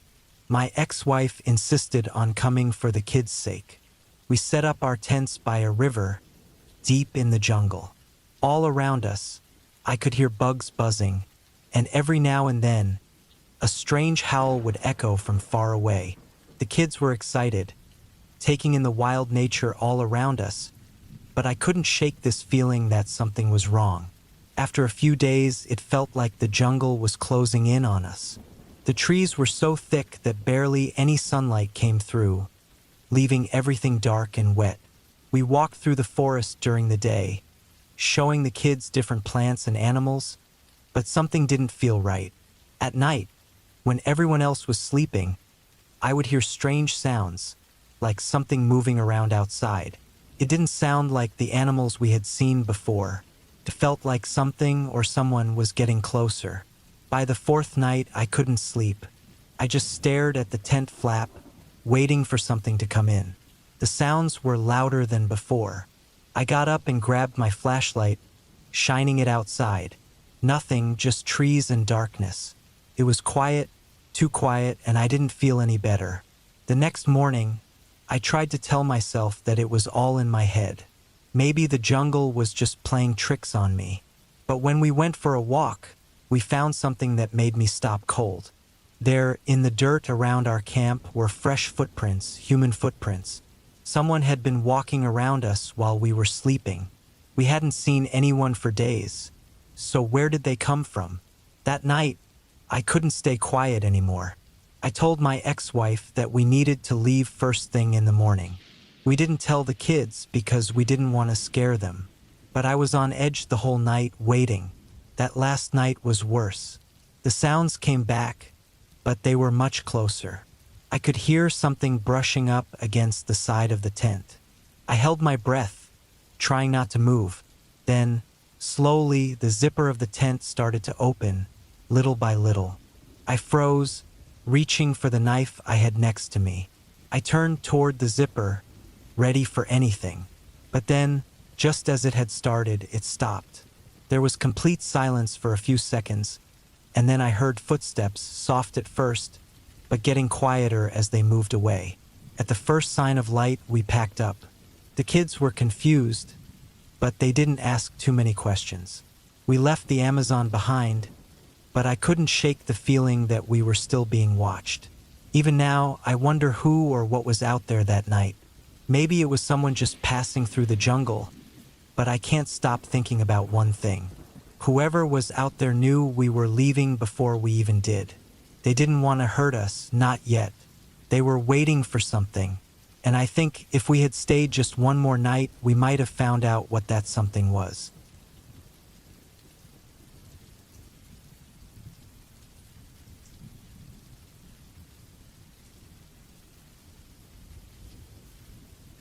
I was 30 when I decided to take a break from work and go camping by myself.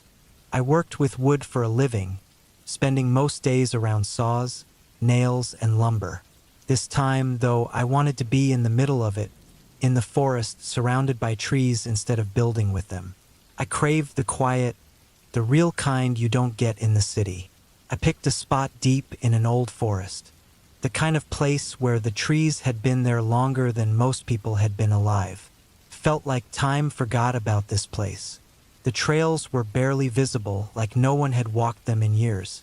That's what I liked about it, the idea of being somewhere untouched, where everything just stayed the same. I found a nice clearing by a small stream and set up my tent. I spent the rest of the day chopping wood from fallen branches.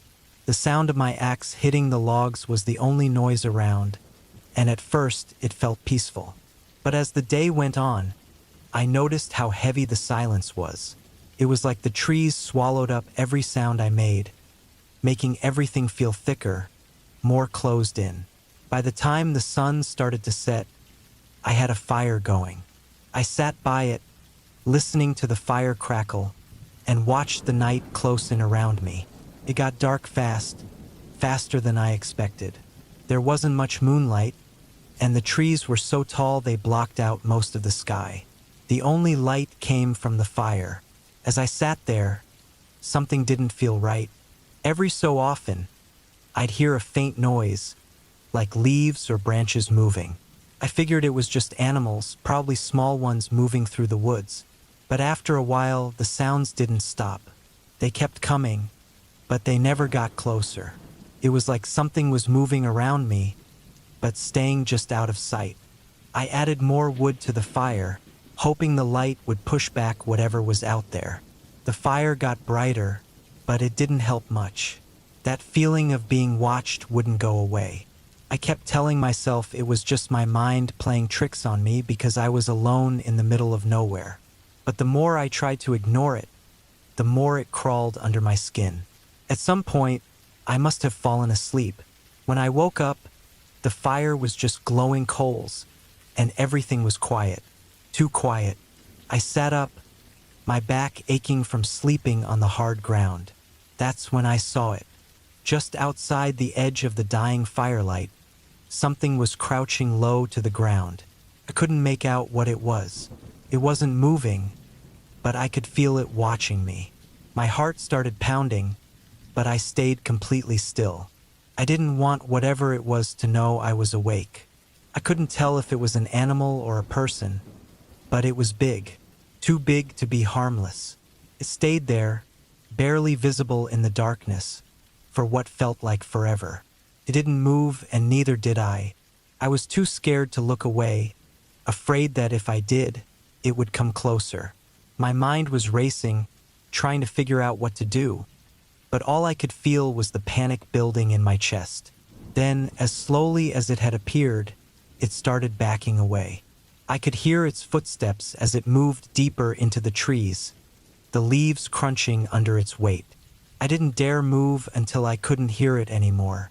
When the first light of dawn hit the trees, I packed up my stuff as fast as I could. I didn't stop until I reached the road.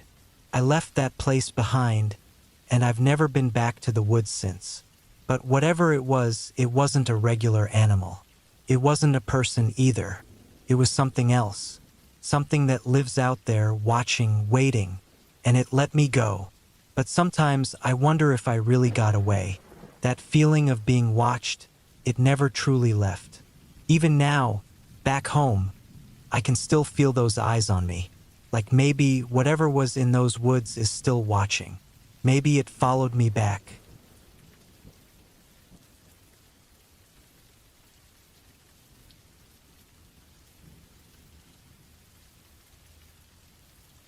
I spent most of my life working long hours as a cop in the city. When I retired a few years ago, I took up camping to find some peace. It gave me a break from all the stress and noise I had gotten used to for so long. At 65, I figured I had seen and been through enough to handle just about anything. But there was one trip last fall that really made me think twice about that. I decided to head to a spot I'd heard about from other campers. It was deep in the woods, about an hour away from the nearest town. I liked the idea of being away from everything and everyone. The drive was quiet, and the trees were covered in orange and red leaves, with fall in full swing. I found a clearing by a small lake, parked my truck, and set up my tent. I gathered some firewood before the sun started to set, and as the night came, I got the fire going and sat by the lake, listening to the water gently hitting the shore. It was peaceful, just what I needed. Around midnight, the wind picked up a bit, and the leaves started making more noise as they blew around. That's when I noticed a smell. At first, I couldn't figure out what it was, but it smelled like something had died nearby, like rotten meat. I figured maybe there was a dead animal somewhere in the woods. It wasn't uncommon out there, but the smell stuck around, hanging in the air like a thick cloud. It was foul and hard to ignore. The fire was getting low, so I got up to grab more wood. That's when I noticed something out of the corner of my eye. There was something at the edge of the clearing, just where the trees started. It wasn't moving. At first, I thought it might be an animal, but it didn't look like one. It just stood there, blending in with the shadows. My heart started to race a bit, but I tried to convince myself it was nothing. Maybe just my eyes playing tricks on me. But as I kept looking, it became clear that something was there. It was tall, thin, and completely still. I've been in some scary situations in my life, but something about this didn't feel right. I grabbed my flashlight from the tent and pointed it at the trees. The beam of light moved through the branches, but I didn't see anything. Whatever it was gone. I stood there for a moment, trying to calm down, telling myself it was just the dark and my mind playing games. But that smell was still there, even stronger now, and something deep inside me was telling me that this wasn't normal. I went back to the fire and sat down, facing the trees. I didn't want to turn my back to them. I figured if there was something out there, I wanted to see it before it saw me. The night felt too quiet after that. Every little sound seemed louder than before.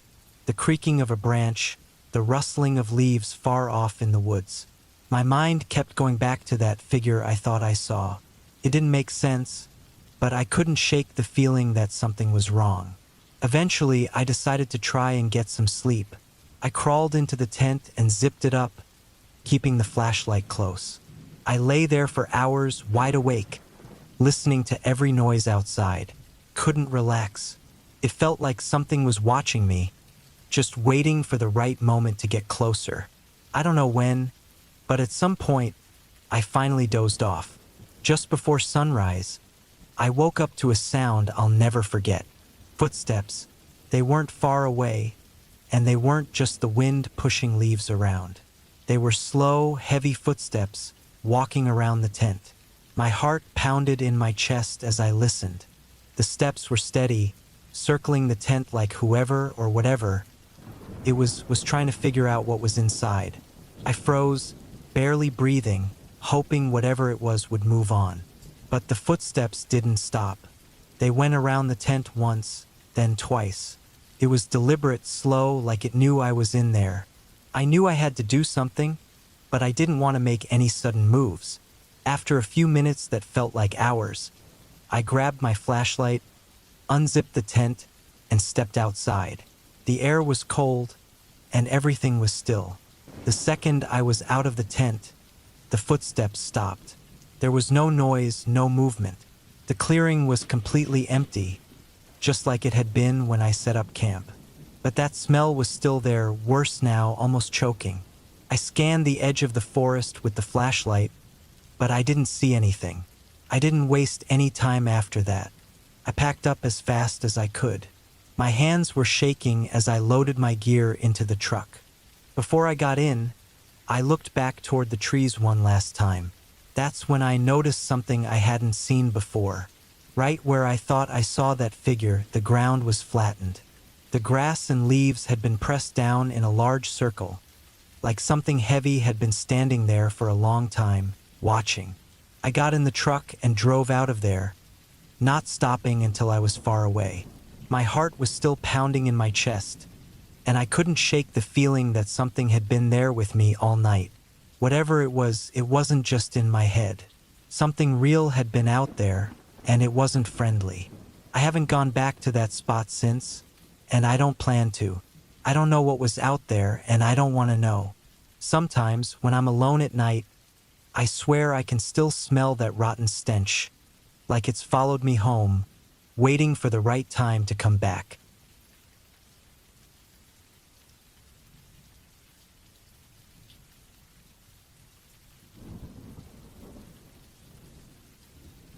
I don't know why I thought camping in a graveyard was a good idea. It was one of those dumb dares that sounded fun at the time. My friends said they'd join me, but at the last minute, they all backed out. I didn't want to look like a coward, so I decided to go alone.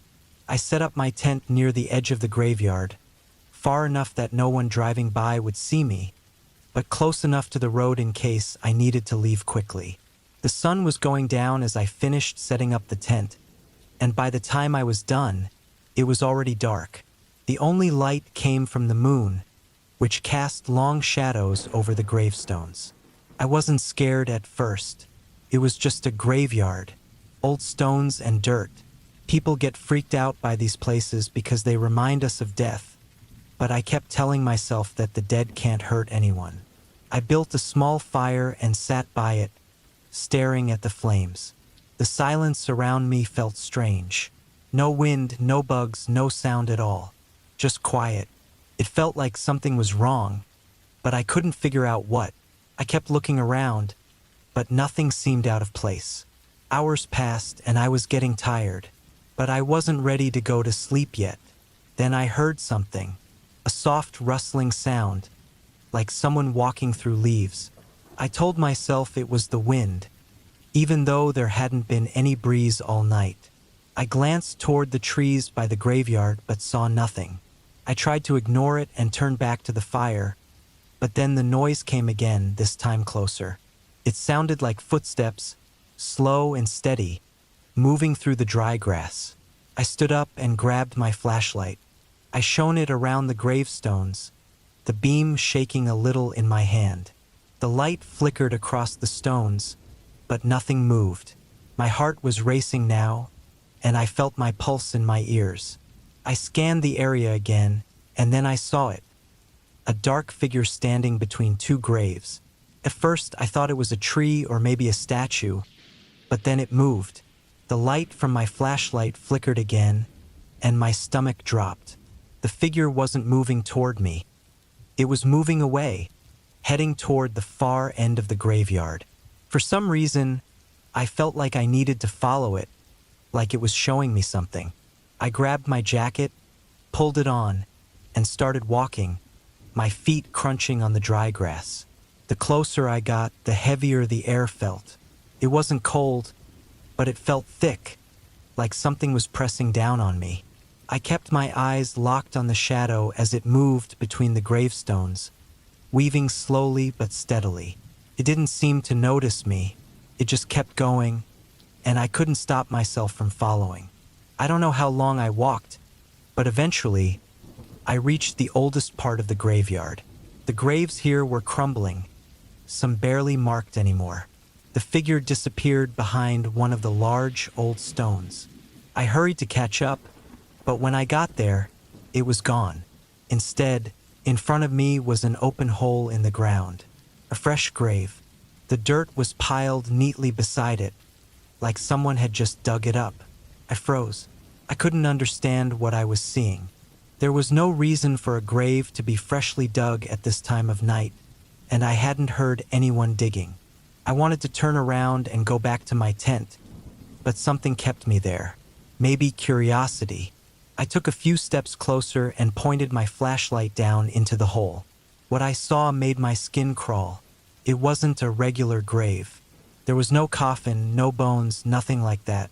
Just a deep, dark pit that seemed to go on forever.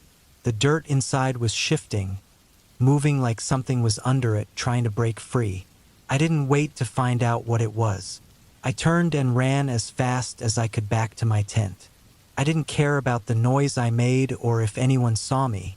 My heart was pounding in my chest, and I could barely breathe by the time I got back. I grabbed my stuff in a panic, shoving everything into my bag without even packing it properly, and bolted for the car. As I drove off, I took one last look in the rearview mirror. The graveyard was barely visible through the trees, but I swear I saw something standing there at the edge. A dark figure watching me leave. I don't know what it was, and I don't want to know. Something is wrong with that place. I can feel it. Whatever was under that grave was real, and it wasn't something anyone should find. Now, whenever I drive past a graveyard at night, I get the same sick feeling in my stomach, like something is watching me. Maybe it's just my mind playing tricks on me, or maybe whatever was in that hole followed me out.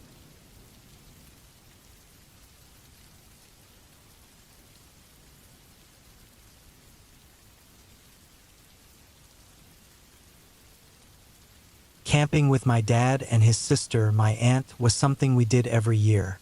We always drove to our favorite spot by the lake, surrounded by tall trees and the sounds of the outdoors.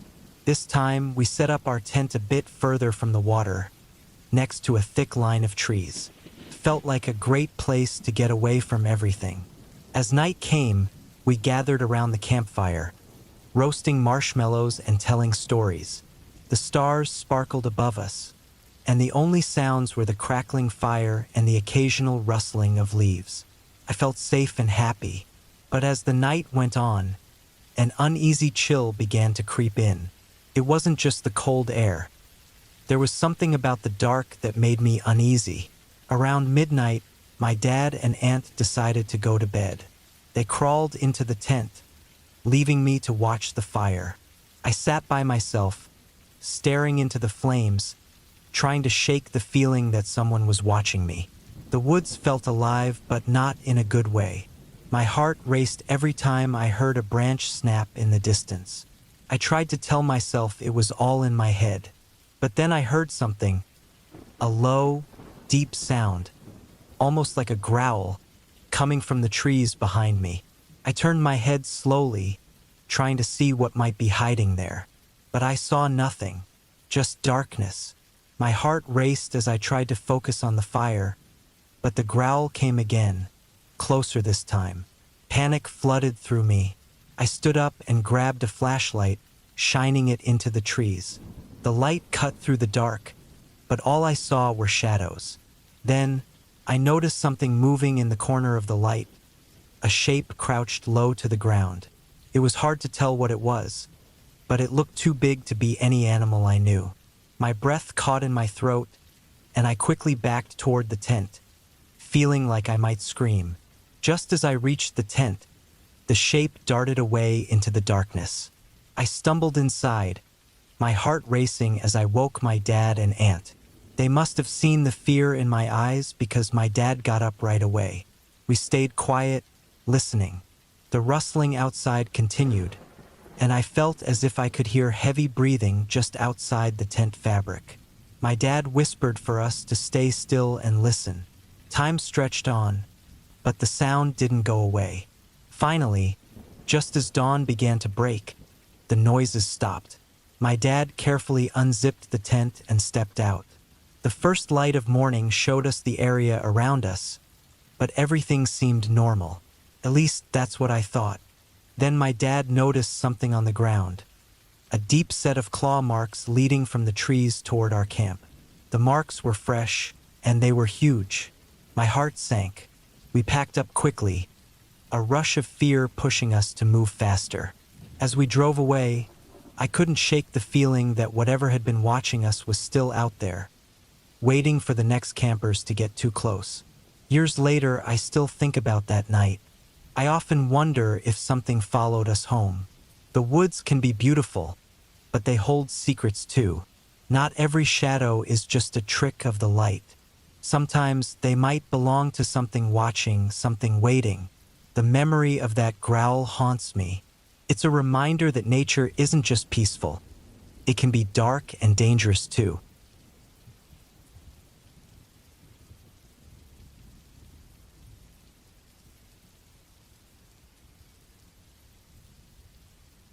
The night air was cold as I set up my tent in a lonely camping spot near the border. I was a sergeant in the National Guard, familiar with the sounds of the forest, but something felt off about this place. Usually quiet, the area had a strange vibe tonight. I could hear rustling in the bushes, and my instincts kicked in, warning me something wasn't right. After lighting a small fire, I sat back, trying to unwind. I had come out here to escape the stress of military life, but as the darkness thickened, the shadows seemed to stretch. I heard faint sounds like footsteps, but every time I looked, I saw nothing. My skin prickled as I strained to listen, convinced someone else was nearby. As I got ready for bed, I noticed something odd. A flickering light in the distance caught my eye. I thought it might be another camper or some hikers. The light moved strangely, like it was being carried by someone. Curiosity took over, and I decided to check it out. I grabbed my flashlight and stepped away from the warmth of the fire. As I got closer, a knot twisted in my stomach. The flickering light disappeared, and I found myself surrounded by trees that seemed darker than before. I shone my flashlight around, but the beam seemed to disappear into the blackness. It felt like the forest was swallowing the light. I called out, but my voice was lost in the stillness.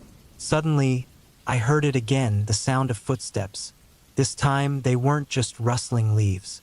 They were heavy, purposeful. Panic hit me hard. I turned back, my instincts screaming at me to stay low and quiet. I crouched behind a large tree, my heart pounding loudly in my ears. Then, I caught sight of something. A figure appeared from the darkness, moving silently but with clear intent. They wore dark clothes, blending into the night. I held my breath, feeling completely exposed. My mind raced. I had no idea who they were or what they wanted. Were they poachers? Smugglers? I quietly fumbled for my phone, my only way to call for help. I could dial for backup, but I didn't want to make a sound. Instead, I kept my eyes locked on the figure as they got closer. My instincts screamed at me to run, but if I made a noise, I'd give away my hiding spot. I had to stay hidden. As the figure passed my hiding place, I saw a backpack slung over one shoulder. They were scanning the area with a flashlight of their own. My heart dropped. They were definitely looking for something. I was terrified but knew I couldn't stay here forever. I had to get back to my campsite and grab my stuff. As quietly as I could, I started to back away, keeping my eyes on the figure. My foot caught on a root and I stumbled. The figure turned sharply, their flashlight beam sweeping across the ground. I froze, fear coursing through me like ice. But they didn't seem to notice me. Instead, they turned and moved deeper into the woods. It was now or never. I sprinted back to my campsite, my heart racing, praying they wouldn't come back. I reached my tent, grabbed my gear, and packed as fast as I could. With my flashlight lighting the way, I hurried back to the road where I had parked my truck. I didn't stop until I reached my vehicle. I jumped in and sped away, my heart still pounding in my chest. Later, I learned from a local ranger that there had been an increase in illegal activity in the area. They warned me to be careful when camping alone. I felt a mix of relief and fear. I had escaped whatever danger lurked in the dark, but the woods held secrets I couldn't understand. As I drove away, I couldn't shake the feeling that I wasn't alone. The memories of that night haunted me. I kept picturing the figure, wondering who they were and what they wanted. The shadows danced in the corners of my vision, and the woods seemed to whisper secrets I couldn't hear. Now I understood something deeper. Sometimes the forest doesn't want you there. Sometimes it wants to keep you as its own. As I left the trees behind, a chill ran down my spine. I realized I had come too close to something dark that night, and I could still feel its presence, lurking just beyond the edge of the light. The forest was a predator, waiting for its next unsuspecting victim. And as long as I remembered that night, I would never feel safe again. I had been walking all day through the thick woods, trying to find a quiet spot to set up camp. The sky had been gray since noon, but I didn't think much about it. I was deep in the forest now, far from the main trails, and the quiet was heavy. I liked it, though. It was just me, the trees, and the sound of my boots on the damp ground. By the time I found a good place to set up my tent, it was late in the afternoon. I put the tent up fast, just as the first few drops of rain started to fall. At first, it was just a light sprinkle, nothing too bad.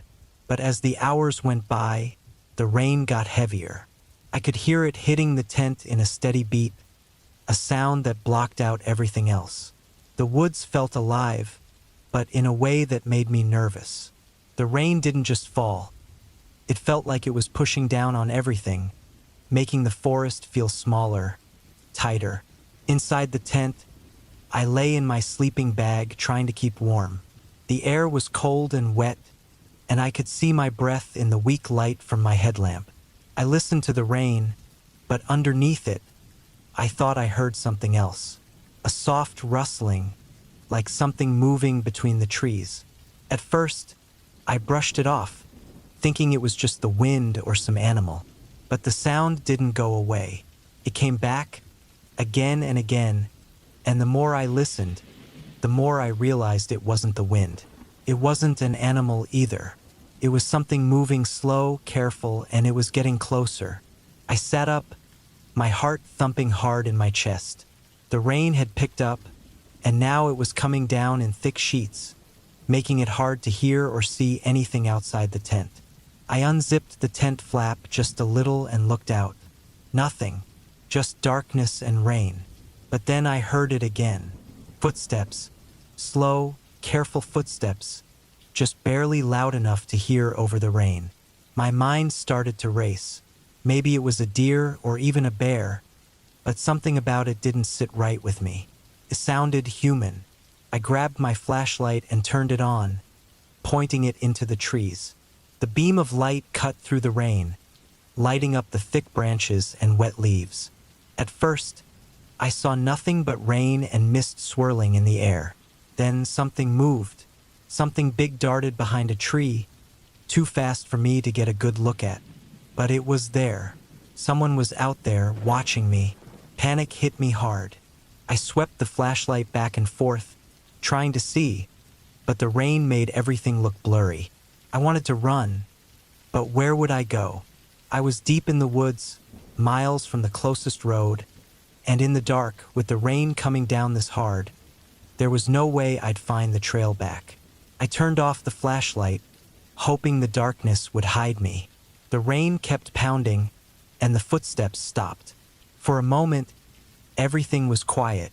Then, a loud crack, like a branch snapping, right outside my tent. I didn't move. I didn't even breathe. The tent felt paper thin, like it could be torn open at any second. I sat there, holding my breath, waiting. The rain was so loud now that I couldn't hear anything else. Minutes passed, or maybe it was hours. Couldn't tell. The snapping and rustling faded, and soon it was just the sound of the rain again.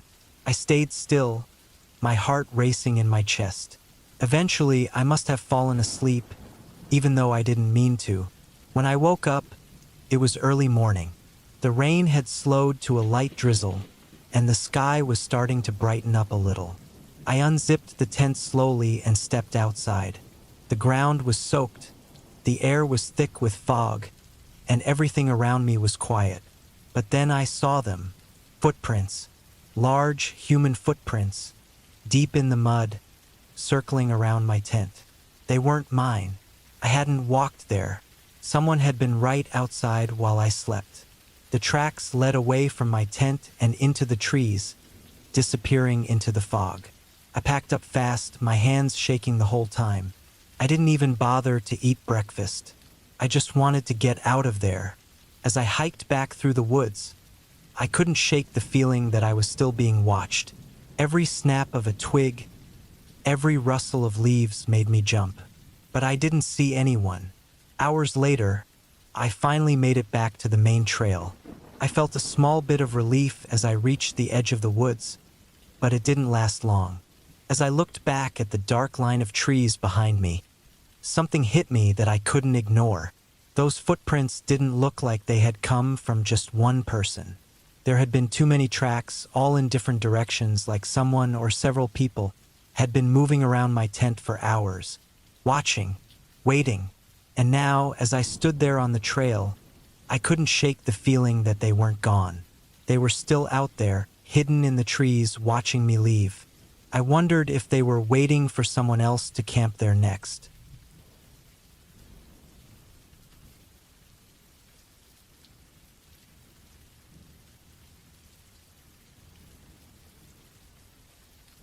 We decided to go camping deep in the jungle, somewhere in the forests of South America. My sister and her best friends had been talking about it for weeks, and after some hesitation, I agreed to go along. The plan was simple: hike a few miles into the thick forest, set up camp, and spend the night under the stars. It sounded fun, something different, something exciting. First, the hike was great. The jungle was full of life. Birds calling, leaves rustling, and bugs buzzing everywhere. The air was heavy and hot, but the shade from the trees made it easier to deal with. We kept walking deeper into the forest, far from any roads or people. Felt like we were in a completely different world. By the time we found a good spot to camp, it was late afternoon. We picked a place near a small stream, surrounded by tall trees that seemed to close us off from everything else. Felt isolated, quiet, too quiet. But we were all tired from the long hike, so we quickly set up the tents and started a small fire. When the sun finally went down, the mood shifted. The jungle sounds, which had been lively and constant, started to change. It wasn't just the usual bugs and birds anymore. It got quieter, except for the occasional snap of a twig or rustle in the darkness. Something about the air felt heavier, like the whole forest was watching us. I couldn't shake the feeling that something was off. I kept glancing around, searching the trees, expecting to see something or someone, but there was nothing there, just darkness. My sister and her friends didn't seem worried, though. They sat around the fire, quietly laughing and talking. But I couldn't relax. There was a gnawing feeling in my gut, a sense that something wasn't right. When it got late, we crawled into our tents. I tried to sleep, but every little sound outside kept me wide awake. The bugs buzzing, the leaves rustling in the wind, distant howls. I couldn't tell if they were from animals or something else. Each sound felt too close, like it was right outside. My heart raced as I listened to the jungle, my mind spinning with worry. Sometime in the middle of the night, I heard something that made my blood run cold. Footsteps. Slow, steady, moving around the edge of our camp. I lay frozen, barely breathing, listening to the sound of those steps circling us. They didn't come too close, but they were close enough to let me know something or someone was out there. I wanted to move, to look outside, but my body refused to cooperate. I just lay there, hoping the footsteps would stop. They didn't. They kept going, walking around us for what felt like hours. It was like whoever or whatever was making them wanted us to know they were there, but didn't want to show themselves just yet. I couldn't tell if it was an animal or a person. It stayed hidden in the dark, always just out of sight. Finally, after what felt like forever, the sound stopped. The jungle slowly came back to life with the familiar noises of the night. I must have passed out from pure exhaustion, because the next thing I knew, I woke up and it was still dark. I listened carefully for the stream, the bugs, anything familiar, but instead, I heard something else, heavy breathing. I turned my head slowly toward my sister's tent. The flap was wide open, and she was gone. So were her friends. My heart sank. I rushed out of my tent, hoping they were just nearby, but the campsite was empty. I called their names, searching the area in a panic, but there was no trace of them. Their backpacks were still there. Their sleeping bags hadn't even been touched. They were just gone. I noticed a trail of faint footprints leading into the trees. They looked like human footprints, but something about them didn't seem right. They were too big, too deep, as if something much heavier than any of us had made them. I thought about following them, but fear kept me rooted to the spot. I couldn't bring myself to step into that darkness. Instead, I sat by the fire, waiting, hoping they would come back. But they never did. As the first light of dawn broke through the trees, I packed up what I could and headed back the way we had come. I didn't look back. I didn't want to know what had taken them. I just walked as fast as I could until I found my way out of the jungle. I told people what had happened, but no one believed me. They searched for weeks, combing through the jungle, but they didn't find a single clue. My sister and her friends were gone, just like that, without a trace. It was like the forest had swallowed them whole. I've never gone back to that place, and I never will. Something lives in those woods, something that watches, waits, and takes people when they least expect it. And once it takes them, they never come back.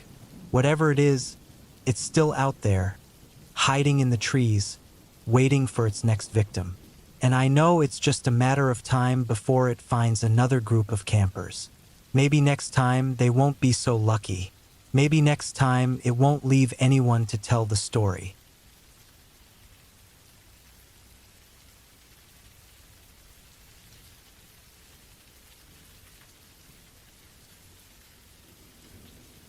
I didn't really know my neighbor that well. He was an old man who mostly kept to himself. I knew he had been divorced for a long time, but he and his ex-wife still saw each other from time to time. He wasn't the kind of person you'd think would go camping, but one day, out of nowhere, he asked if I wanted to join him on a camping trip. I didn't have anything else going on, so I agreed, figuring it would be a quiet trip. Maybe I'd get to know him better. We drove out to a spot way out in the woods, farther than I'd ever been. He said it was a place he and his ex-wife used to go camping, far from any trails or people. It was just the two of us, setting up our tents near a small open area by a lake. The first day wasn't anything special. We put up our tents and gathered some firewood. The old man didn't talk much. He seemed off, always staring at the trees or down at the lake, like he was lost in thought. That night, after we'd been sitting by the fire for a while, I heard a soft noise. It sounded like someone walking through the bushes, but it was too far away for me to see anything. The old man didn't seem to notice it at all. He just kept staring into the flames. I tried to ignore it, telling myself it was probably an animal, and eventually went to bed. The next morning, the old man was gone. His tent was still there, and all his stuff was untouched, but he was nowhere to be found. I waited for a few hours, thinking maybe he'd gone for a walk or something. But as time passed and he didn't come back, I started to worry. I looked around the area, calling out for him, but there was no response. The woods were dead silent. The lake was completely still. It was unsettling how everything felt frozen. By the time evening came, I was pacing around the camp, not sure what to do. I thought about leaving, but I didn't know the way back without him.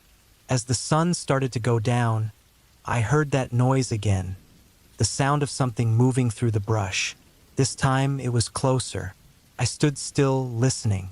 It wasn't just one sound anymore.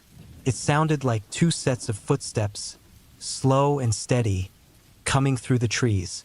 I moved back toward the fire, my eyes locked on the dark woods. The footsteps stopped just past the tree line, and then everything went quiet again. No wind, no birds, nothing. A cold chill ran down my back, like I was being watched. I turned to grab my things, ready to leave, but then I saw something by the edge of the lake. It was a woman standing by the water, her back to me. She wasn't moving, just staring out at the lake. My heart started pounding, and I took a small step toward her, but something felt off. I looked down at the ground, and that's when I saw the second set of footprints leading to where she stood. They were the old man's footprints. I didn't wait to figure out what was going on. I grabbed my stuff and started hiking, not even knowing where I was headed. All I knew was I had to get away from that camp. I walked all night, not stopping until the sun started to rise and I finally found the road. I never saw my neighbor again after that trip.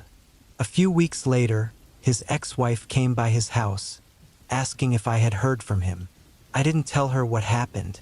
There wasn't really any way to explain it that made sense. The whole thing felt wrong, like I had seen something I wasn't supposed to. Sometimes, late at night, I still think about that trip. I wonder what really happened to him out there.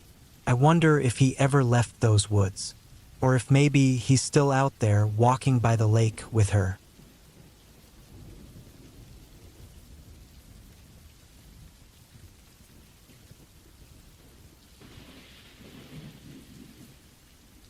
I was part of a special army unit set up to gather information on a criminal group suspected of smuggling drugs across the border. We had been told they often camped deep in the woods, hidden from view. After days of watching their movements, we finally got the go-ahead for our operation. As the sun started to set, we parked our vehicles a few miles away and began walking, each step crunching softly on the dry leaves and twigs beneath our boots. The air was cool, and a light breeze rustled the leaves above us. The forest felt thick and heavy, almost as if it was holding its breath. The deeper we went, the more isolated it felt, like we were stepping into another world altogether. We reached the spot we had been given, a small clearing with signs of a campfire and a few tents scattered around. We spread out, keeping watch over everything. I crouched behind a tree, scanning the area with my night vision goggles.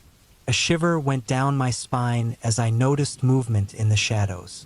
A figure was coming out of one of the tents, holding something shiny that caught the moonlight. My heart raced. I signaled to my team, and we adjusted our positions, ready for anything. The figure turned, and I could see that it was a tall, strong man dressed in dark clothes. He looked alert, scanning the area like he sensed we were there. I could see other men in the distance, gathered around the fire, laughing and drinking. This was their camp. I focused on the man, who began walking around the edge of the clearing, checking for anything out of place. Suddenly, he stopped and stared directly at me. I held my breath, praying he wouldn't come any closer. Then, out of nowhere, a loud snap of a twig echoed through the trees. The man's head whipped around, startled. I knew that sound came from one of my team members who had stepped back too carelessly. In an instant, all hell broke loose. The man yelled a warning, and the rest of his crew jumped to their feet. I could see their faces, hard and rough, as if they had lived their whole lives on the edge of danger. I had trained for this, but nothing could prepare me for the real thing. Adrenaline flooded through me as we moved together, getting ready to engage. We rushed in, but the criminals were faster than I had expected. A gunshot rang out, and I felt a wave of panic as I ducked behind a tree. The night exploded into chaos. Gunfire filled the air along with shouts. I couldn't afford to hesitate. I pushed forward, taking cover as I moved toward the fire. In the middle of the chaos, I spotted a big bag near the flames. I rushed toward it, knowing it probably held evidence of their crimes. Bullets zipped past me, and I felt one graze my arm, sending pain shooting through me. Ignoring it, I dove for the bag, grabbing it just as a group of men rushed toward me. I scrambled to my feet, clutching the bag tightly as I sprinted back to my team. As we regrouped, I felt the weight of what I had in my hands, drugs and cash, enough to take down their operation for good. We made a quick retreat, moving through the trees as the gunfire continued behind us. Finally, we reached our vehicles and jumped inside, the engine roaring to life as we sped away from the madness. Once we were back at our base, the adrenaline slowly faded, replaced by the harsh reality of what we had faced. I glanced down at the bag in my lap, the proof of our encounter.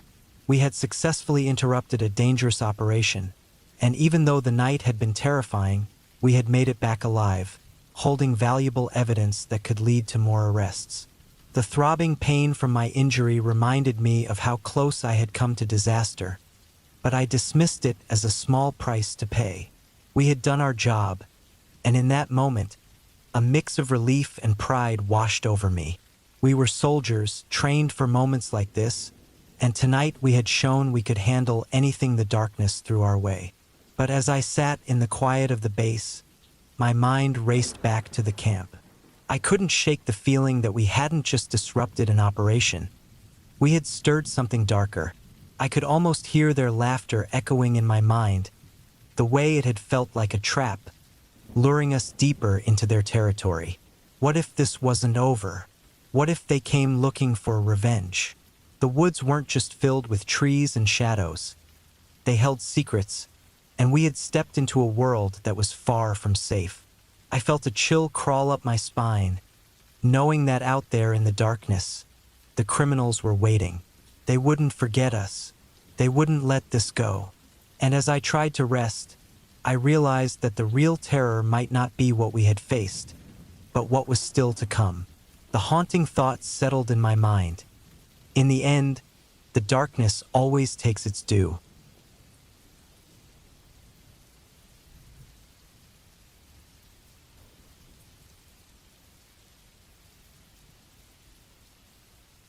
I've always liked the woods, ever since I was a kid.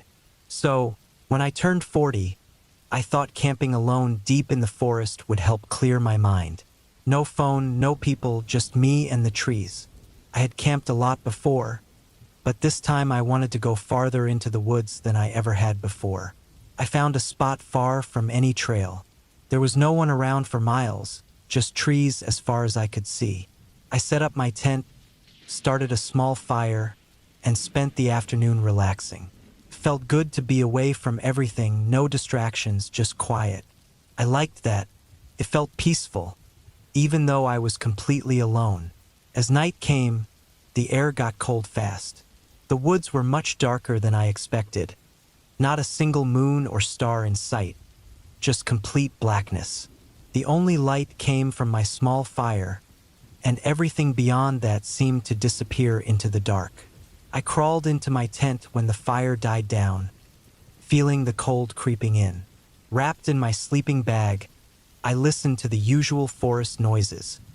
The wind in the trees, the snap of branches, animals in the distance. But after a while, I heard something else. First, it was faint, like footsteps, slow and careful. They sounded close. I unzipped my tent and peeked outside, but there was nothing there. Just darkness. I told myself it was probably nothing, maybe a deer or something, but it didn't feel right. Then the footsteps came back. This time they were louder, circling the tent. These weren't quick little steps like an animal would make. They were heavy, slow. I stayed still, trying to hear more clearly, hoping it would stop, but it didn't. I grabbed my headlamp and shined it around, but it barely lit anything beyond the trees. The footsteps kept circling my camp, always staying just outside the light's reach. Whatever it was, it knew exactly how far away to stay, like it was watching me. I didn't sleep that night. Every time the footsteps got closer, I'd sit up, trying to figure out where they were coming from. It felt like something was playing with me, teasing me, daring me to come out. I thought about packing up and leaving right then, but it was too dark, and the cold had already settled deep into my bones. By the time morning came, the sounds were gone. The forest looked normal again, but I didn't feel normal. I packed up quickly, wanting to get out of there as soon as I could. As I walked, the trees seemed to press in closer, making me feel like I was being watched. I couldn't shake the feeling, so I kept looking over my shoulder, but there was nothing there. When I finally got to my car, I let out a breath, feeling a little safer. But something made me look back at the trail one last time. That's when I saw them, footprints in the dirt. Deep, spaced apart, definitely human. But they weren't mine. They had circled my camp, just like I thought. I never went camping alone again after that. I don't know what was out there that night, but it knew I was there. It followed me, watched me, and when I left, I wasn't alone. That's the worst part. Whatever was out there, it might still be waiting.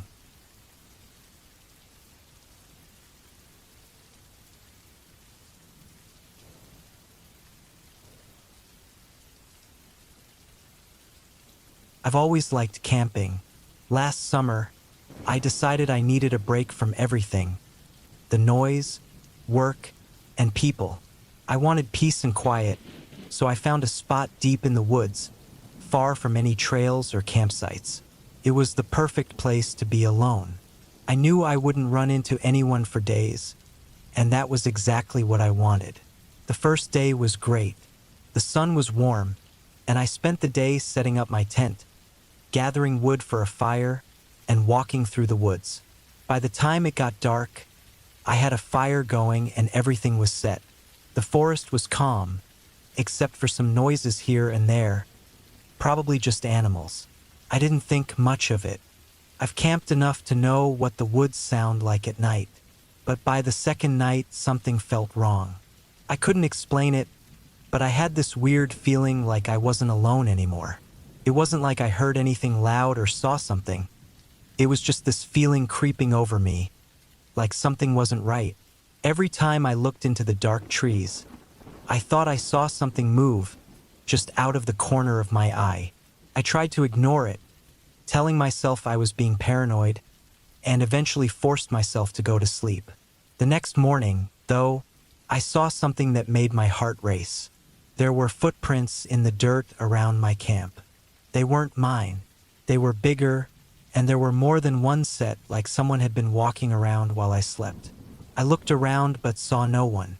I told myself it could have been a hiker passing through, though I knew deep down that didn't make sense. I was too far out for that. Even though I felt uneasy, I decided to stay one more night. As the sun went down and the shadows grew longer, that feeling of being watched came back even stronger. I sat by the fire, trying to focus on other things, but I couldn't shake the feeling. The noises in the woods seemed to get closer, and the silence between them was heavy, almost like someone was waiting for something. I eventually forced myself to go into my tent, leaving the fire burning low outside. I tried to sleep, but every little sound had me wide awake, staring at the top of my tent. Then I heard it, a soft crunching sound, like footsteps, getting closer. My heart was racing, and I grabbed my flashlight, unzipping the tent as quietly as I could. The fire was nearly out, but I could still make out shadows moving at the edge of the trees. There were more than one. I froze, trying to tell myself it was just animals. But then one of the shadows stepped forward, and I saw it wasn't an animal at all. It was a person, standing there, just watching me. No movement, no sound, just watching. I didn't wait to see what would happen next. I grabbed what I could, left most of my stuff behind, and started hiking out of there in the dark. I didn't stop until I reached the road hours later, completely worn out and shaken. I never told anyone. I didn't know what to say, but late at night, when it's quiet, I still think about those footprints. I think about the people out there, watching me in the dark, walking around my camp while I slept. And I wonder if they followed me all the way to the road, watching me the whole time, waiting for me to stop.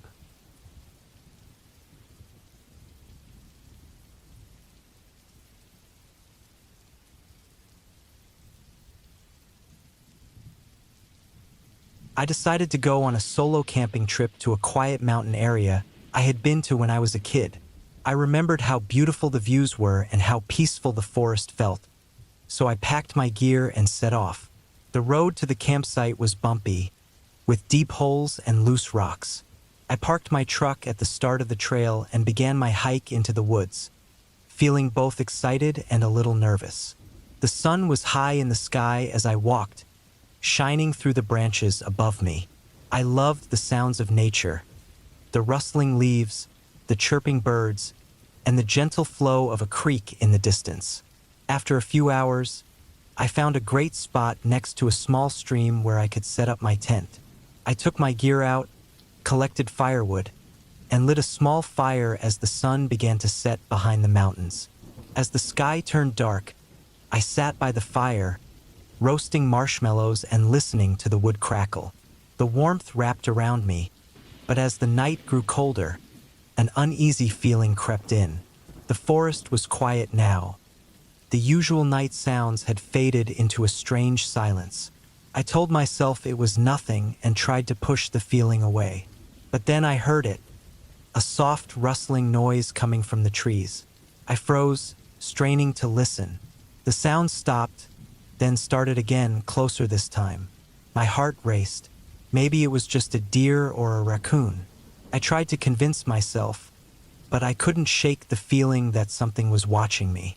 I decided to go to bed early, crawling into my sleeping bag inside the tent. I thought about the long hike ahead of me in the morning, but sleep wouldn't come. Every little noise from the tent or a snap of a twig outside made me jump. Eventually, I got so tired that I drifted off into a restless sleep. In the early hours of the morning, I woke up to a sound that sent chills down my spine. It was a low, deep growl echoing in the stillness of the night. My heart raced as I lay still, breathing shallowly. The growl came again, closer this time, followed by a heavy thud, like something large was moving through the bushes. I forced myself to stay quiet, hoping whatever it was would just go away. But it didn't. I could hear it sniffing around my tent, its breath heavy and labored. The darkness felt thick and suffocating. I grabbed my flashlight and quietly unzipped the tent, my hands shaking. I shone the light outside, revealing only shadows and trees. The growling stopped. I hesitated but slowly crawled out of the tent.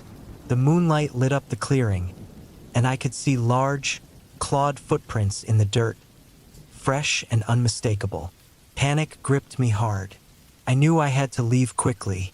I hurriedly packed my things, my heart racing as I moved. Every little sound in the trees made me jump. As I zipped up the last bag, I heard the growl again, this time louder and more menacing. I didn't think twice. I grabbed my backpack and ran, feeling the cool night air on my face. I didn't look back as I sprinted down the trail, adrenaline driving me faster. The hike back felt endless in the dark, my legs burning with each step. I heard branches snapping behind me and the heavy thud of something chasing me. I pushed myself harder, desperate to reach my truck. The growling echoed in my ears, a haunting sound that urged me to move faster. Finally, I caught a glimpse of my truck's headlights shining through the trees. When I reached it, I jumped inside, fumbling with my keys as I locked the doors. My hands were shaking, and my breath came in quick gasps. I started the engine and sped away, gravel flying under my tires. As I drove away, the growling faded into the distance, replaced by the frantic beat of my heart. I couldn't shake the feeling that whatever had been out there was still watching me, hidden in the darkness. I realized how close I had come to a danger I couldn't understand, an encounter with nature that reminded me how wild and unpredictable it could be. Months passed, but I couldn't forget that night. I stayed away from the mountains, haunted by the thought of what had followed me. I'd read stories about bears and cougars, but the noise I heard was different. It felt like something worse, something that knew how to hide and wait. I learned that even the most beautiful places could hold threats we can't see. The memory of that night lingered, a chilling reminder that nature isn't always friendly. Every time I saw the mountains in the distance, I remembered the fear that gripped me as I ran for my life.